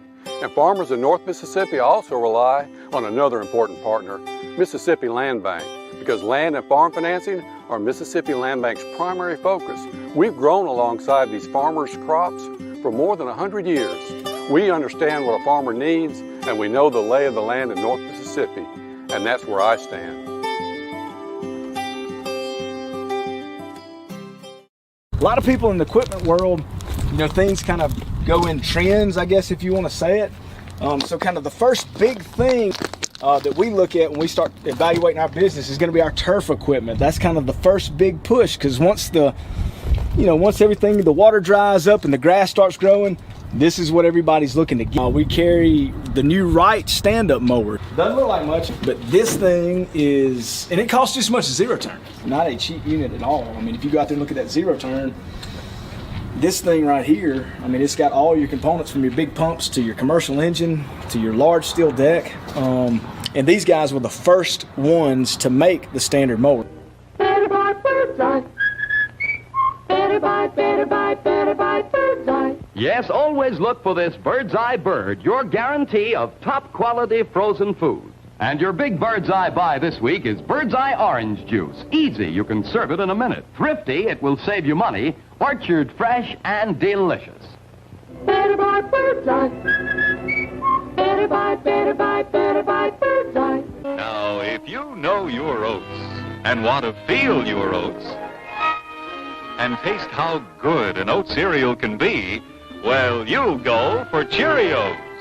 Great way to start the day with really great eating. That's Cheerios, one of the few foods made from oats. The tasty cereal grain everyone should have at breakfast. Crisp and golden as only a toasted oat cereal can be. And nourishing? Why, a Cheerios breakfast gives you the power protein that grown-ups need to help stay in trim and youngsters need to grow on. Toasted oat goodness, toasted oat flavor, a delicious power breakfast. That's Cheerios.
This is the Matt Wyatt Show. Talking about sports from around the world and right here at home. Streaming to you at the Zone, 1059.com, and on your radio on ESPN 105.9. The Zone. I'm going to fix a casserole.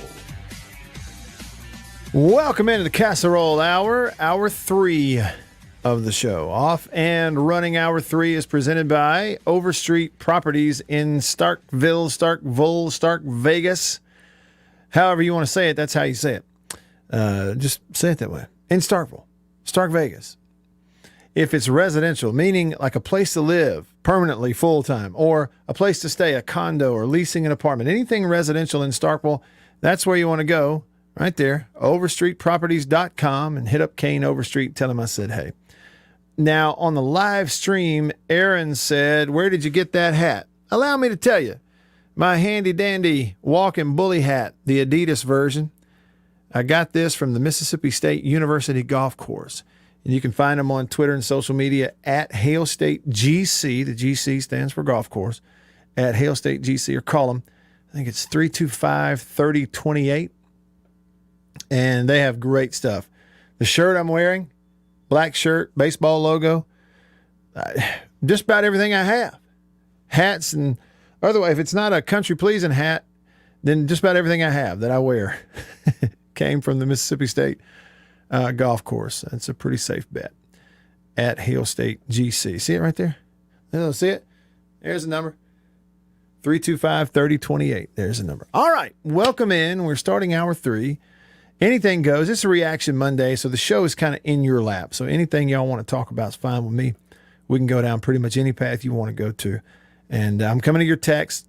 Fletcher and Ernest and Ronnie and Patrick and Rob and Mac and RT and others that I didn't get to your text just a minute ago. I know I'm about 10 minutes behind, but I'm coming to them here. So stick around for that. I do want to pass this along, though. So this is not a game week for Mississippi State. So Mike Leach does not have a regularly scheduled press conference. All right. He was at the Jackson Touchdown Club today. He tweeted that out a little bit ago. Now, Ole Miss plays Arkansas this coming week, so they are having a normal game week press conference. And Michael Katz, who covers Ole Miss for the Northeast Mississippi Daily Journal, tweeted this just a minute ago from the Lane Kiffin press conference. It says Lane Kiffin was asked about the popcorn moment in the pregame interview of the Ole Miss-Alabama game. Among the highlights, it looks like we didn't plug the microwave in, buddy. Okay, so here is the full comment from Lane Kiffin today in his press conference. This is important. He says, that's a good question. As you guys know, I'll tell you like it is, good and bad. That was not premeditated. Sometimes you just get caught up in the emotions. And I just heard something yelling in the locker room and someone saying that. I don't even know why it came out. And I actually said to Levy, I got done and said, I just said something really stupid. You better score a lot of points.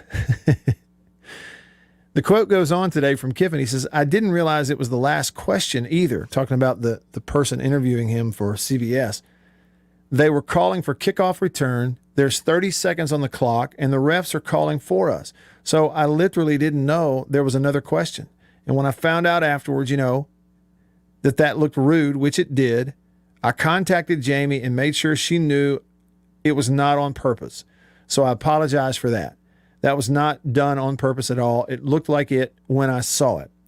And then the last quote from Kiffin there, he says, and then I said at halftime to Levy, I go, it looks like we didn't plug the microwave in, buddy. So he understood, and I'm be honest with you, it may sound like you think, okay, Matt's really giving him a pass. I'm telling you, I totally get it. One, the whole thing, the whole game, frankly, Lane himself and the whole Ole Miss program has been a hype machine for weeks. Okay, and that's just the world you're in. It's the mindset you're in. And now it's pregame. And if you're a coach or a player, the adrenaline gets going. The old way of saying it is your blood gets up. And you get your eyes turn red and, here we go. And that's the moment. And now like I've talked about before here on the show, the whole thing of doing a live interview on the sideline moments before kickoff. If you're the coach, like, who wants to do that? And I totally can understand what he's saying. I think he's telling the total truth on that. You get caught up in the moment. You say it's loud as all get out, okay? You didn't realize by the time there was a follow-up coming, he's pulled the headset off. We hear the follow-up question coming from her, but he doesn't because the headset's off. We hear it, he doesn't. He throws the headset or whatever because they're fixing to kick off, and I'm the coach, and you just own it. And it seems like that's what he's doing. Funny moment. Something everybody will talk about for a long time. Just stuff like that happens. You just live with it. If you're him or whatever. Now, I agree with you. Fletcher on the Country Pleasing text line says kettle corn is my favorite. Now, kettle corn is good. I've never had it. Sweet. Tastes sweet. He says, I also love wearing sissy blue. Okay, on the baseball side, Ernest T was telling us that State won a doubleheader this weekend. It was 8-3 State over there. They played Samford in Birmingham, I think at Samford. Patrick says, yeah, but State has more quality wins than Ole Miss. They actually do. When you look at, they've beaten A&M on the road and you beat NC State at home. NC State turned around. They beat Clemson 2 weekends ago. This past weekend, y'all, if you didn't know it, you'd find it interesting. NC State beat La Tech. It's the first two teams State played this year. They played each other, and it was a one-score game. Was it 34-27? One-score game, and La Tech had the ball at the end of the game but couldn't score. Austin Kendall, the quarterback for La Tech, threw 3 touchdowns against them. Yeah. It's been a tough year for them. You look at some of the ways they've lost games. La Tech is the team that has actually played really well but has to feel like they're sort of snake bitten. Mac in Vicksburg. Chop, chop, sir. He says, it's not so hard to watch Braves baseball now. You're exactly right. Got themselves in the playoffs, and now we'll get primetime coverage for all of it. So, we got a wild card game between the Red Sox and the Yankees, and then the Cardinals and I don't know who they're playing. Cardinals and somebody playing Dodgers. Cardinals, Dodgers. I mean, we got blue bloods in the wild card, right? That's awesome. RT texted the show. He says, I'm so glad Will Rogers played well. The haters can't keep up tearing him down. RT, the whole thing, you had a swell up, okay, and at the bottom of your fan base, you had this swell up, bubbling up of a group that one early on they're critical of Leach, and on the inside of that were those that were super critical of Will. And none of it was really founded in anything. And I think what's the most, it's almost like being embarrassed for them, RT. It's like when Ronnie called and I kind of, entertained him in the conversation and stuff last week and sort of poured water on it. And I've said it here, but you're embarrassed for them when people, whether it's they say it or they get on social media and they pop something out there that in these first few weeks would be like really specifically critical of Leach or Will Rogers, and you look at it and you go, I mean, they're just wrong right now. They're not looking at it pragmatically, realistically, or even from a perspective of credibility. Okay, so you kind of get embarrassed for people. It's like going to church on Sunday mornings and bless their heart, someone really wants to sing and they're singing maybe a solo and it's awful. Okay, and you appreciate their passion for the subject. You do, right? And the last thing you want to do is show them how bad it is. But it's just you're embarrassed for them. You're just squirming in your seat. Oh, bless their heart. I'm just praying. No, I'm praying. God, that's awful. That's kind of how you feel for some of these people that pop these opinions out here about Will Rogers when you can just watch it and say, okay, number one, he's young, and he's playing really well. He's going to beat some people. He's going to set all kinds of records. He's a really good player. And these people that are in your fan base, and so you sort of associate with them. You hope they don't represent you, but they kind of do. And you're like, golly, could you could you have a worse opinion? You really couldn't. When they embarrass themselves that bad, some of the things they were saying, he's got to be embarrassed for them. Maybe they're going through something. I don't know. Sammy Dell, thanks for your text. He says, since it is casserole hour, here we go. I like popcorn popped in bacon grease. I popped some this weekend in bacon grease mixed with country pleasing sausage grease. Whole new ball game. Y'all, we're talking about popping popcorn in bacon grease and country pleasing sausage grease. I agree. That's the best. I've never had it. Yeah, you pop it in the grease, and then you get a brown paper bag, and you put the popcorn in the brown paper bag and dumps you some popcorn salt or just regular salt in that bag, and then you shake it up. Shake it up. Oh my goodness! My father-in-law used to make it that well. Mm-hmm. He always made it on top of the stove in just regular oil, grease, whatever. Eat all of it, and then take two aspirin and check your cholesterol. Check it later. But man, it's good. I bet it is. Now you got something to try. Heck with that microwave. Heck with the microwave. Yeah. Get you a pan, nice little, We've got one. We got one of those pans that the popcorn thing was made for it. Oh yeah. It's got the holes in the top and all. Mm-hmm. We're gonna do that then. All right. Barry texted. He said, Matt, let's change the pace of things for just a second. He said, paint me a picture of your ideal cast to catch a monster bass. Weather conditions, bait, type of structure, etc. Yeah, man, let me just tell you. All right. Ideal. Gosh, I mean, I could think of 8 different scenarios.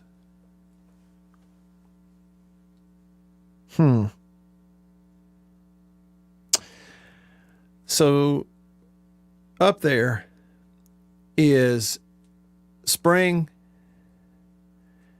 lily pads. Okay, so in shallow water, like in a leading into or close to a spawning area. So you got some ditch that's leads them in there in this shallow area, and you're throwing a frog. Okay, and so and what I do is I've thrown a lot of popping frogs, of soft body frogs, but I like to throw the one that is the not the popper, but it's got the pointed nose because you can walk it a little bit too. So that's up there. Which anybody, if you fish at Ross Barnett, you know what I'm talking about. Like just south, some of those areas over, on the edges, what do they call it? Number 6, number 7, south of 43. I'm just trying to think of something in Jackson area. But honestly, if I'm just being if I were to go leave the reservoir and hit the river and just keep going north and get back in one of those little sloughs or creeks, and there's a great big laydown, and I've got a 7.5 foot flipping rod and heavy line, and I flip a jig in there. You know what I'm talking about? Flip it in there one-handed, pinpoint. It's just easing down. I let this line go slack. I let it free fall, and then I don't even feel it. I just see my line jump. And then rear back. Bam! And he's there. Yeah, I'm being reminded here by some folks. Jerry Clower said, Orlando, I love you, but if we want to catch some brim, we're going to have to get up next to the bank in a treetop or something and get us a cricket. You're a doggone right. You're a doggone right. Hey, a couple of things here, and then I'm going to flip it over to the phone line. This is what it sounded like on the radio Saturday night in College Station, Texas, on the call from Neil Price, voice of the Bulldogs from Learfield and Bulldog Sports Properties. Here it is. Play action from Zach Calzada. Throws on the run. Batted in the air. Intercepted by Mississippi State. Brent Peters picks it off at the 35. Takes it down the left sideline 30, 25, and gets shoved out of bounds at the Texas A&M 24-yard line. Rogers takes a snap. Throws front run of the end zone. It's caught. Caught by Jaden Wally for a Mississippi State touchdown. A-Chain in it, running back, left of Spiller. He's got pressure. He's going to get sacked. Nobody picked up Buki. And Buki buries the quarterback back at the 20-yard line for a loss of 10. Rodgers wants it all, throwing for Polk, back right, makes a great over-the-shoulder grab. Wow. Touchdown, Mekhi Polk. What a grab by number 10. 2nd and 10 for the Bulldogs at the A&M 20. Rodgers throwing for the end zone. Polk reaches out and pulls it in along the back line. Touchdown, Mississippi State. Rodgers and Polk finding each other for the 2nd time tonight. Calzada in trouble. Pickering got him in the end zone. He throws it out of the end zone. It should be a safety. It is. The Bulldogs sprint onto Kyle Field.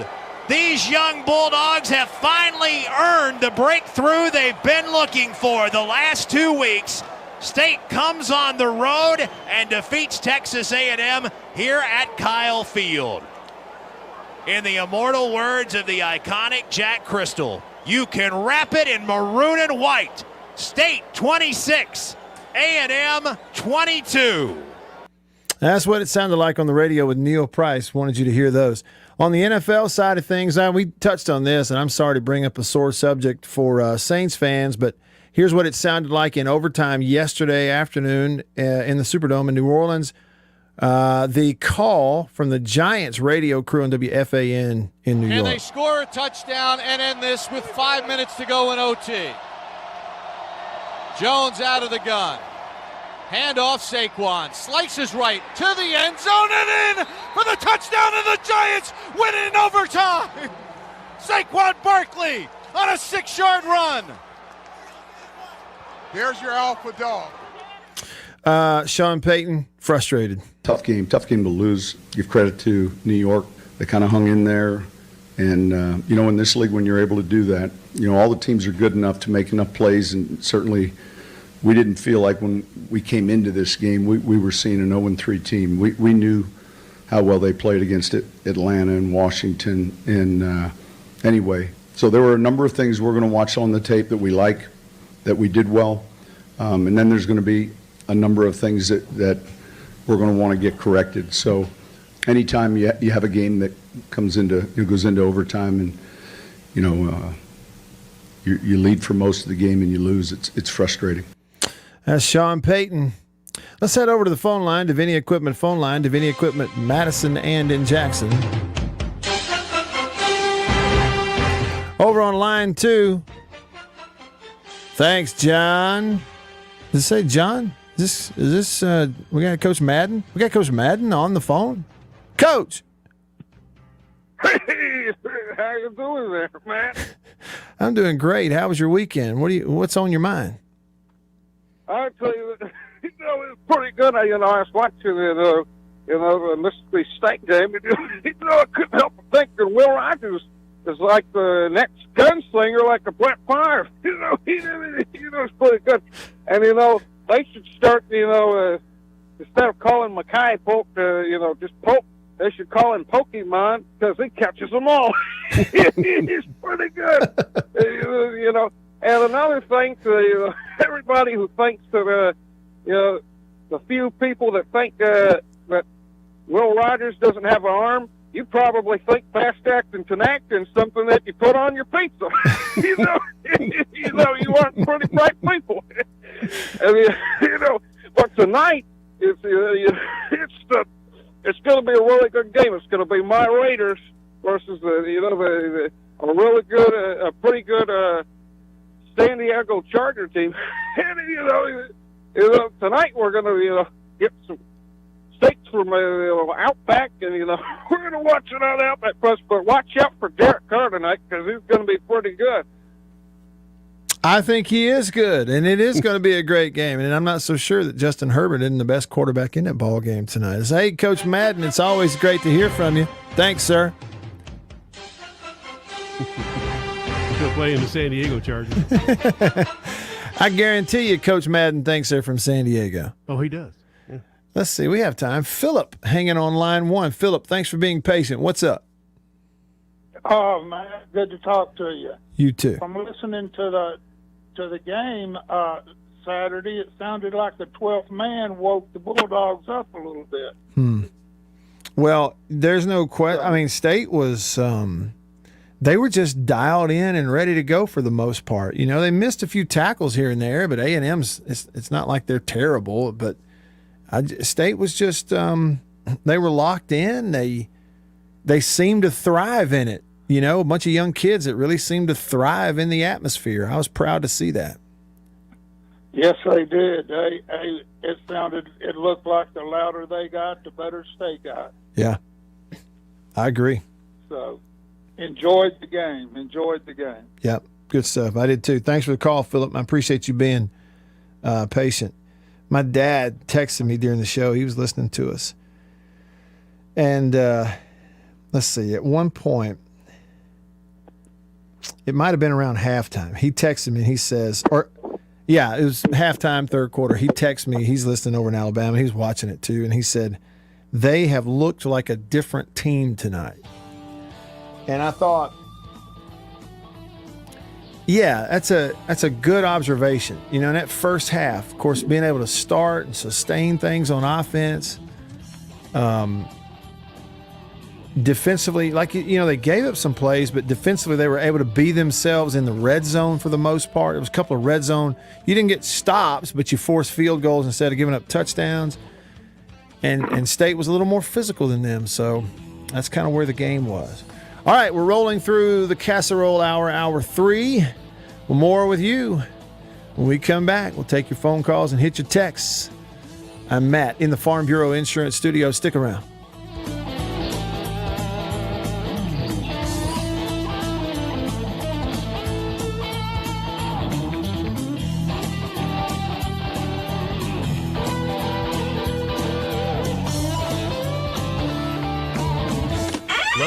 After these messages, we'll be right back. For double enjoyment, reach for Beech-Nut Peppermint Gum. It sparkles your smile, your breath, your whole sense of enjoyment.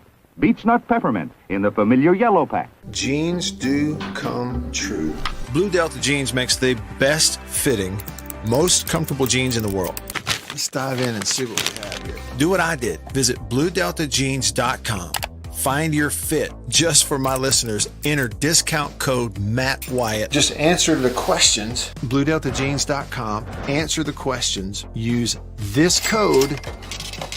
Use the code. You're going to get a discount. They are the most comfortable jeans I've ever worn.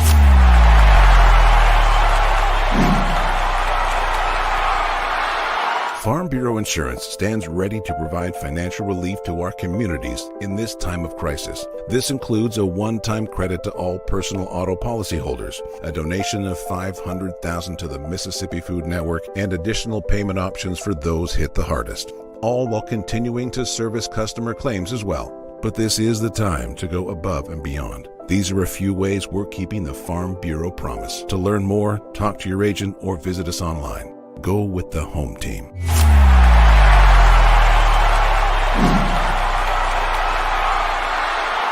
Hey, y'all, let me tell you a little bit about C Spire.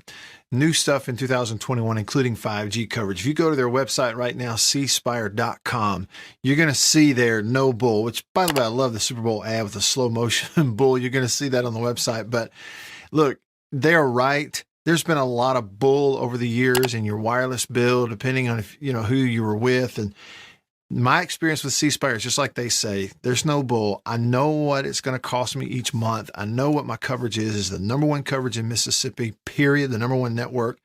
And they've got 5G phones that are 5G ready. Now, I have the new iPhone 12 Pro Max, got it at C Spire, went and did curbside at my local C Spire location and did the exchange where I traded in my old one, got the new one, and it's 5G capable. And we've got 5G coverage in parts of Mississippi, and it's just growing by the day. So you really ought to check that out, okay? And in terms of the new phones, you got deals going on those as well. Find those out at cspire.com. C Spire, customer inspired. After these messages, we'll be right back. Every farmer understands their farm can't thrive without some good partners like sun, soil, and rain. And farmers in North Mississippi also rely on another important partner, Mississippi Land Bank, because land and farm financing are Mississippi Land Bank's primary focus. We've grown alongside these farmers' crops for more than 100 years. We understand what a farmer needs, and we know the lay of the land in North Mississippi, and that's where I stand.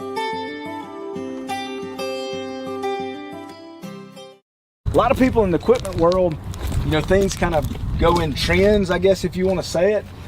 So kind of the first big thing that we look at when we start evaluating our business is going to be our turf equipment. That's kind of the first big push, because once everything, the water dries up and the grass starts growing, this is what everybody's looking to get. We carry the new Wright stand-up mower. Doesn't look like much, but this thing is, and it costs just as much as zero turn. Not a cheap unit at all. I mean, if you go out there and look at that zero turn. Got the Matt Wyatt Show on 105.9 The Zone and online at thezone1059.com.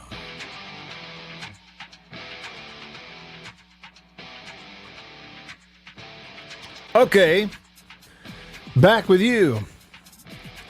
I'm Matt in the Bureau, the Farm Bureau Insurance Studio.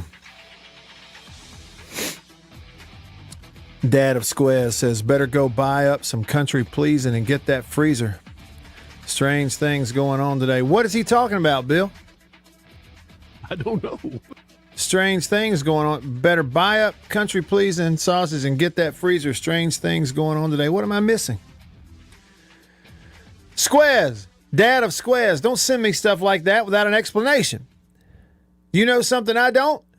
I don't watch Fox News or CNN. I don't follow any of them on Twitter. I don't know how I'm supposed to get news. But the only thing I know is they're talking about inflation getting even worse because of what's going on up there in D.C. Yeah, inflation's getting dumb worse. Country is what I like to call it, D.C. Dumb country. Dumb country, D.C. Dumb country.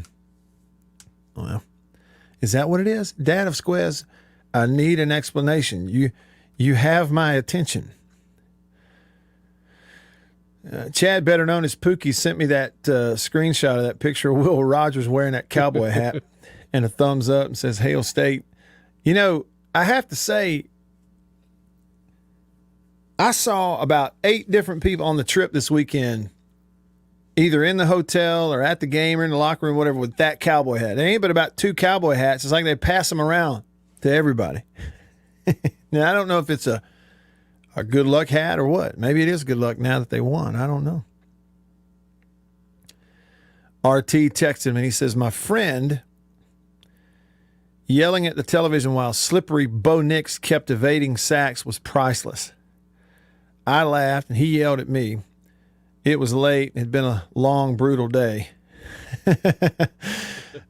Yeah, I got you. He's slippery now. The guy, he's an athlete. He definitely is an athlete. And that's the thing. You play a guy like that, it's just frustrating. You do everything right, and you're in a position, and you ought to get him off the field, and then he runs around and slides in there for a first down or something. Tyler texted the show. I'm coming to the phone real quick, but Tyler texted the show. He says, how much of the game did Texas A&M play a defense other than drop 8? Well, Tyler, I don't know what the numbers would be because I haven't charted it. I did go back and watch it again, watch it some more this morning. So, out in the field, they did a lot of zone, but they switched it up a little bit. I'm not going to say it was 50-50 man zone, okay, but you go, well, just typical old rush 3, drop 8, whether it's, cover 2, too high, whatever it is. They mixed it up a lot. I do know that. Okay, it wasn't at all like, for instance, say what Arkansas did last year in the second week. It wasn't anything like that. A&M really mixed it up a lot. They tried, and I'm going to have some examples of this in the film study video that I'll hopefully get out there tonight. They tried to at times show, one thing pre-snap and fool Will Rogers and the receivers with it post-snap. Show you one look when they're actually doing something else and rotate out of it. They did a little of this too, where they would They had game planned to line up, and when State would go motion, when they were in a man-to-man type of thing, somebody would go in motion and they would pass it off to another one instead of running with them. Okay, what I mean by that is pre-snap. Let's say I'm a safety, okay, and let's say it's cover 3, therefore, and I'm not the free safety, I'm strong safety, and I'm up over a slot receiver or whatever. He's my man-to-man responsibility. Well, if he motions from one side of the formation to the other, then I run over there with him, right? I go with him because I got to cover him.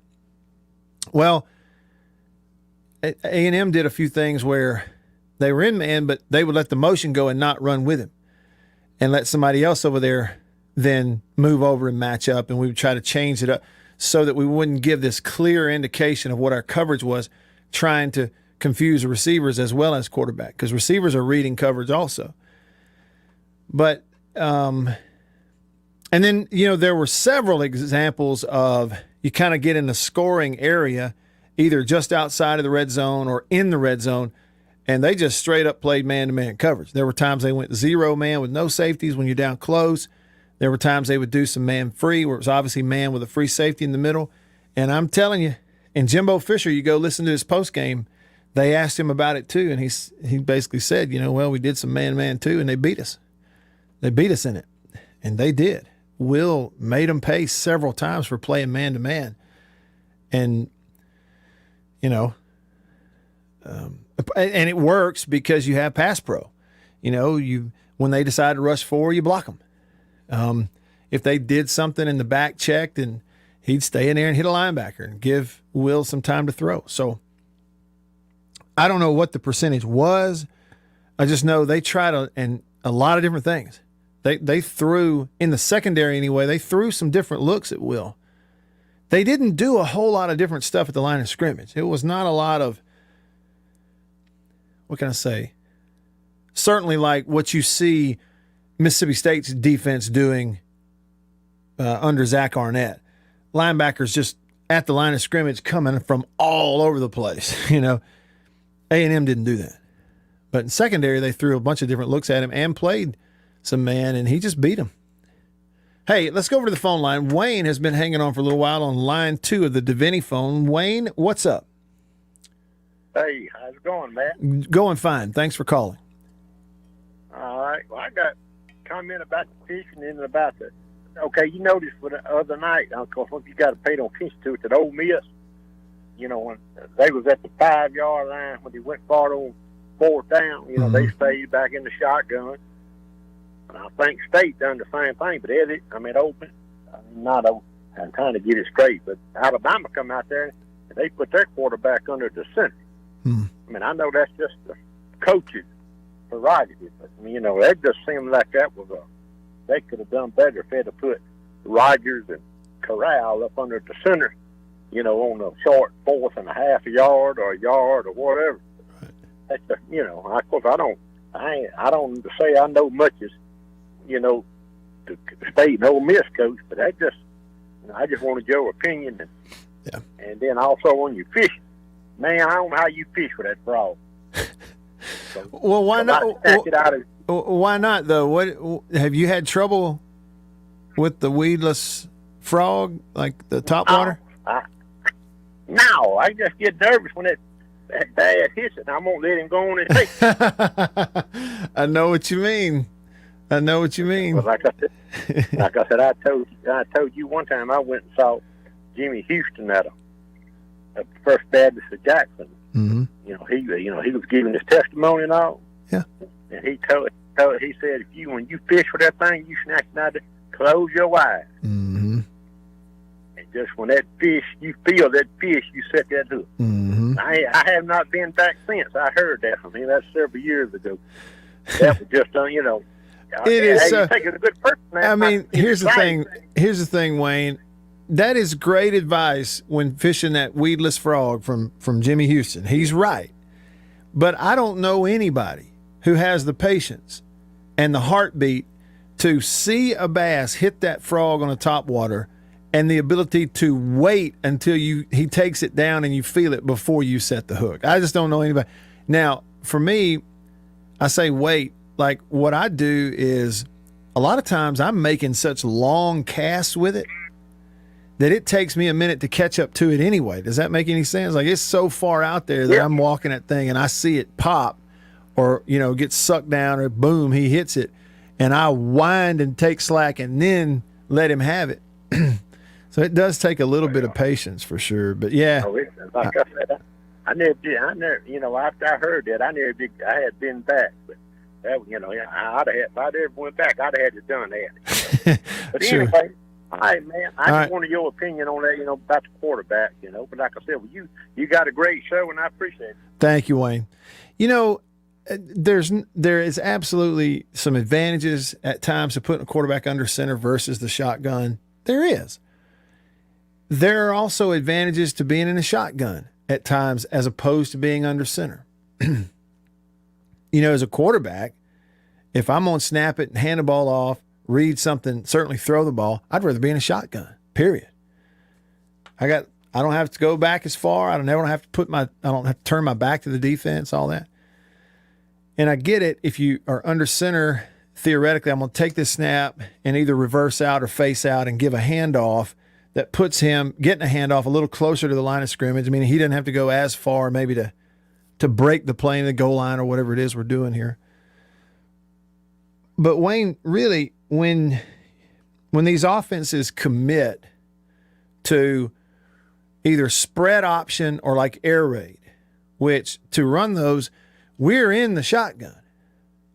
99.999% of our practice reps are in the shotgun.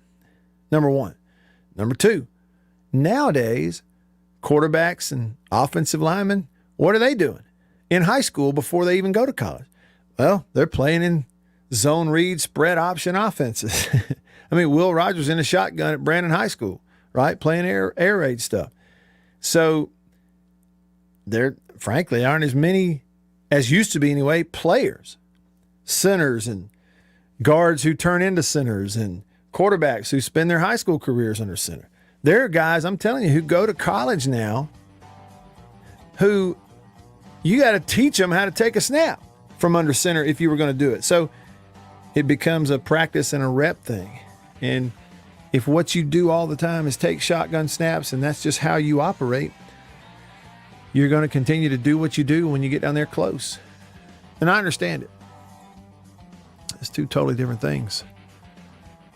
Just like a center snapping that ball back there on a shotgun perfectly, it takes tons of reps to take snaps under center perfectly every time. And either you practice it or you don't. If you don't practice it, you better not go into a game and do it, or you're asking for it. You'll fumble it.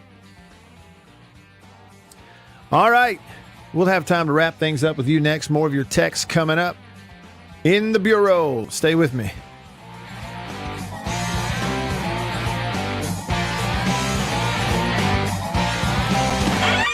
After these messages, we'll be right back. Arrived today. Jeans do come true. Thank you, Blue Delta. Yeah, jeans do come true. That's what the bag says. Blue Delta Jeans makes the best fitting, most comfortable jeans in the world because they are uniquely made for you and only you. Raw denim jeans, custom fit, hand tailored in Tupelo, Mississippi, my hometown. Let's dive in and see what we have here. Do what I did. Visit BlueDeltaJeans.com. Find your fit, design a jean, and before you know it, you'll be addicted. Just for my listeners, enter discount code Matt Wyatt, all lowercase. Again, that's if you listen to me, you can use discount code Matt Wyatt, all lowercase, and at checkout, you're going to get a 10% discount off your order. So I just went online, ordered them, BlueDeltaJeans.com a couple weeks ago. Went in, I didn't go get measured. I just entered, what I knew about myself. I just answered the questions, and here they are at my doorstep a couple weeks later. Nice. Yeah, Blue Delta. Nice. I'm happy. I've known the Blue Delta team for years, and I'm thrilled to have these guys on as a sponsor of this show. Blue Delta's virtual tailor is a fun and easy way to get yourself into the best fitting pair of jeans you're ever going to own. But you never Thought you'd get a butt shot out of me, huh? How about that? Just answered the questions, and they fit absolutely perfectly. They couldn't fit better. So just go online, BlueDeltaJeans.com, answer the questions. It's amazing how they do it. They will fit perfectly. You're not going to find better material and better feeling pants, period, anywhere. BlueDeltaJeans.com. Use this code. Use the code. You're going to get a discount. They are the most comfortable jeans I've ever worn. I promise you that. And I know that you are going to love them too. Make sure you use the code. And remember, jeans do come true. After these messages, we'll be right back. Let me tell you about an ice cream can't be beat. The very best tasting you can eat. It's Meadow, Meadow, Meadow, Meadow Smooth Freeze Meadow Gold. Go to your ice cream man today, and here's the word that you should say. Oh, give me Meadow, Meadow, Meadow Smooth Freeze Meadow Gold. And remember, folks, Meadow Gold is mighty good. For double enjoyment, reach for Beech Nut Peppermint Gum. It sparkles your smile, your breath, your whole sense of enjoyment. Beech Nut Peppermint in the familiar yellow pack. 6 o'clock, dinner time. Thank goodness for Jello instant pudding. Yes, thank goodness for Jello instant pudding. The terrific busy day dessert you can make at the very last minute. See how quick and easy. Just add it to cold milk and beat it up. That's all. By the time you're ready to eat it, it's all ready for you. Jello instant pudding, made by the famous Jello folks. So creamy, so nourishing, so delicious. No other instant pudding is quite the same. Stock your shelves with all 7 flavors. The good busy day dessert. Jello instant pudding.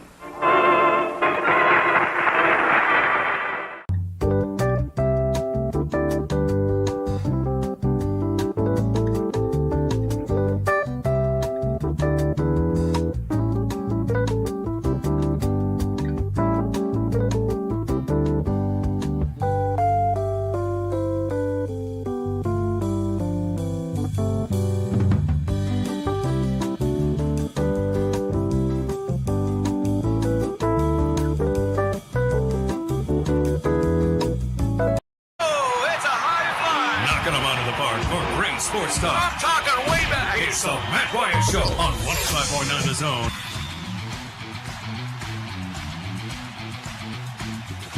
Zone. Back with you. Hour 3 of the show presented by Overstreet Properties in Starkville. Overstreetproperties.com. Todd said on YouTube, Matt, let's see, which one time would we... Oh, I wish one time we would give the ball to Tulu coming across on a speed sweep just to see what would happen. Yeah, you know, the speed motion, speed sweep is not a huge part of the offense. I'm trying to think. They run that. I hadn't seen it much in this offense.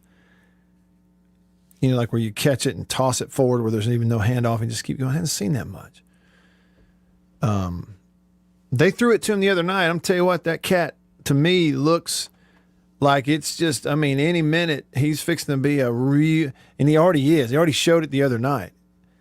One of the receptions that Tulu had in that ball game was against a quarters coverage. Okay, so like A&M is, some people call it quarter, half, and then different names, and people be talking about the same coverage, and they all use like a different name for it. It was quarters, or cover 6, because you got quarters, which is 4, and half, which is 2, 4 and 2, 6. I mean, it's so stupid.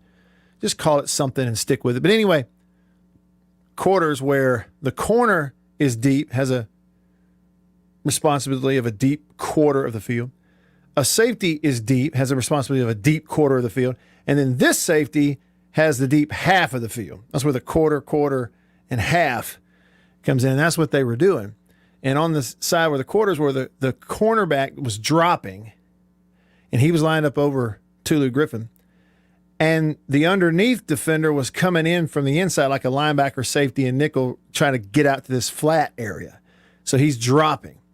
And Tulu, Will sees it pre-snap, realizes, you know, it's quarters, half, so that corner's soft. One corner's up, that corner's soft. It's to his left. That corner bails out of there and drops. Tulu pushes up and then outbreaks at like 12 to 13, whatever the number is. I don't know how they decide what the point is. But he turns and rips that throw into that hole in front of that corner, over the head of the underneath, and got it in there. It was a heck of a throw and route and timing, and it was a small window, and it wound up looking like that hole shot throw versus cover 2 almost when the safety's over the top and the corner's underneath, but he still zipped it in there. And the underneath, the back had released to the left and was at the line of scrimmage. And when you look at it on film, you go, man, there's nobody within 15 yards of the back. And I thought to myself, in previous games, 9 out of 10 times, if they do that, Will would have turned and thrown it to that back. He'd have waited just a second longer. He'd have thrown it to that running back out here at the line of scrimmage who would catch it and run forward, and they'd come up and try to tackle him. You'd have about a 5-6 yard play if he didn't break the tackle. But this one, he just took that next step. I see the coverage.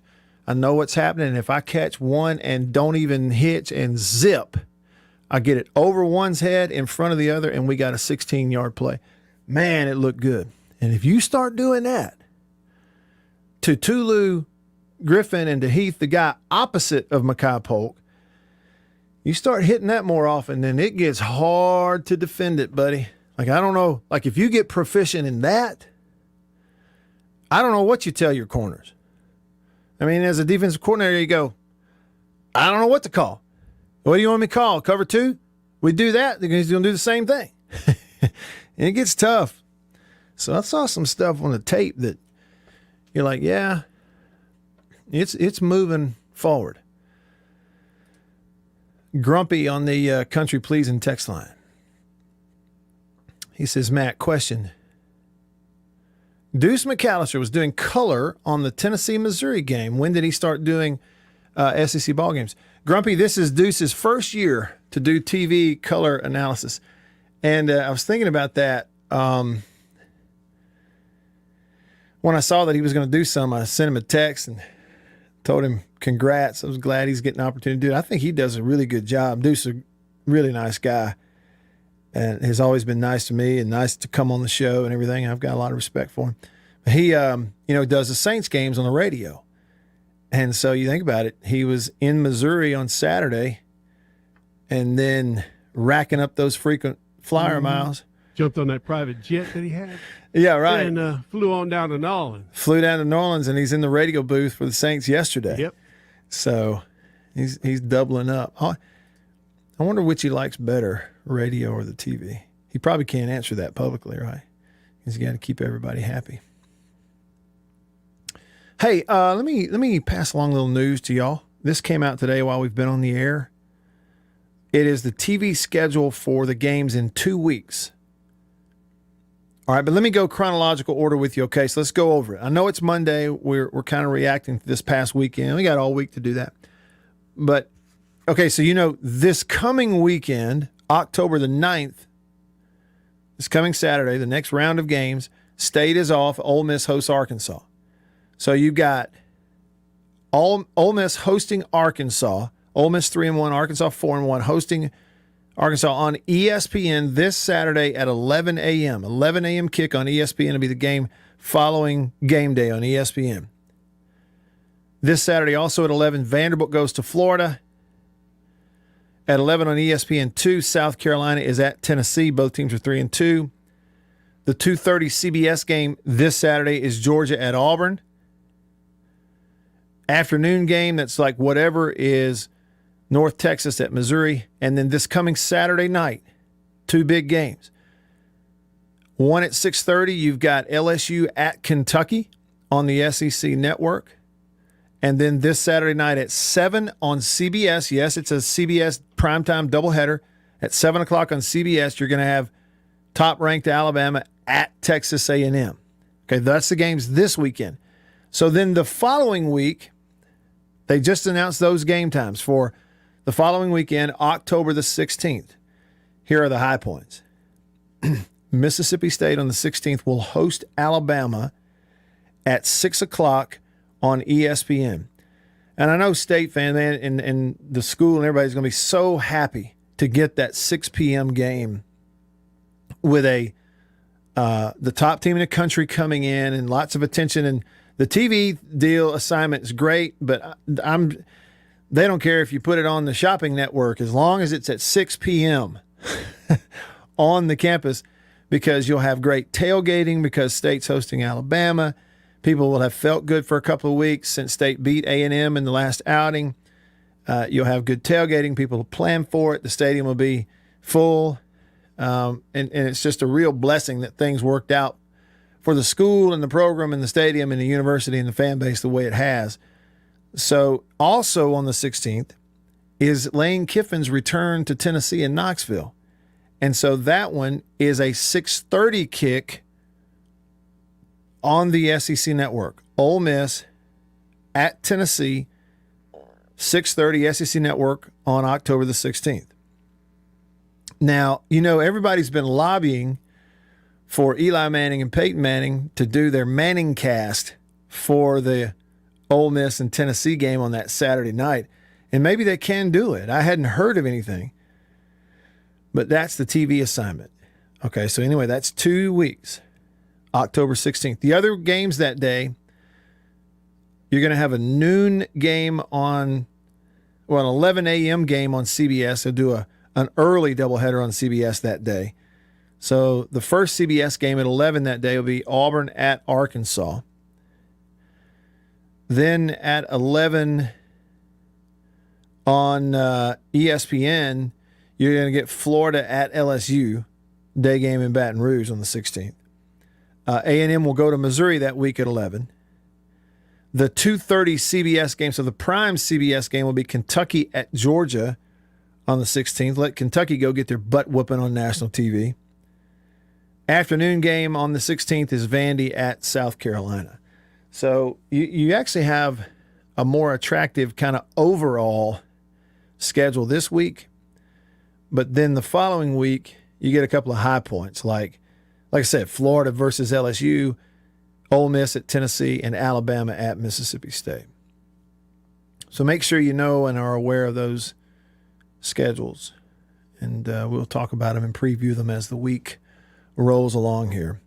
All right, back over to the country, please, and text line 885-ESPN or 885-3776. Feel free to text away.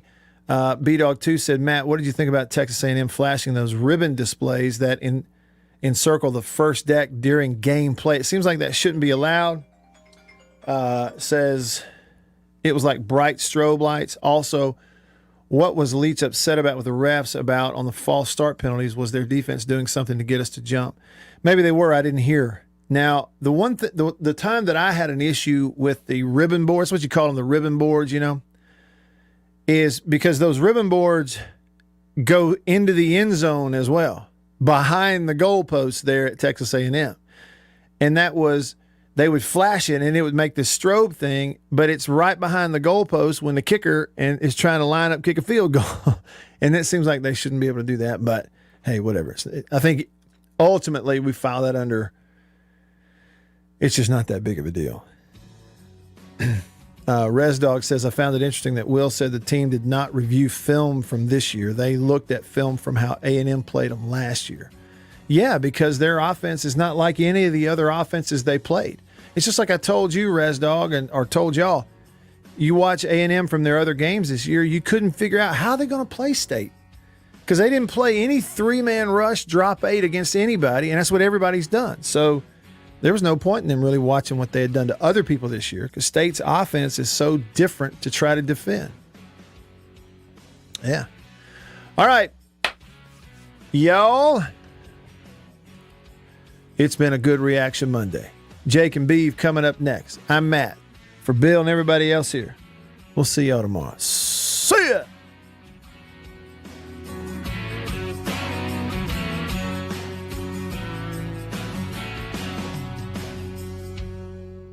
Colon cancer is the second leading cause of cancer death, but the team at GI Associates has a lineup to keep you in the game.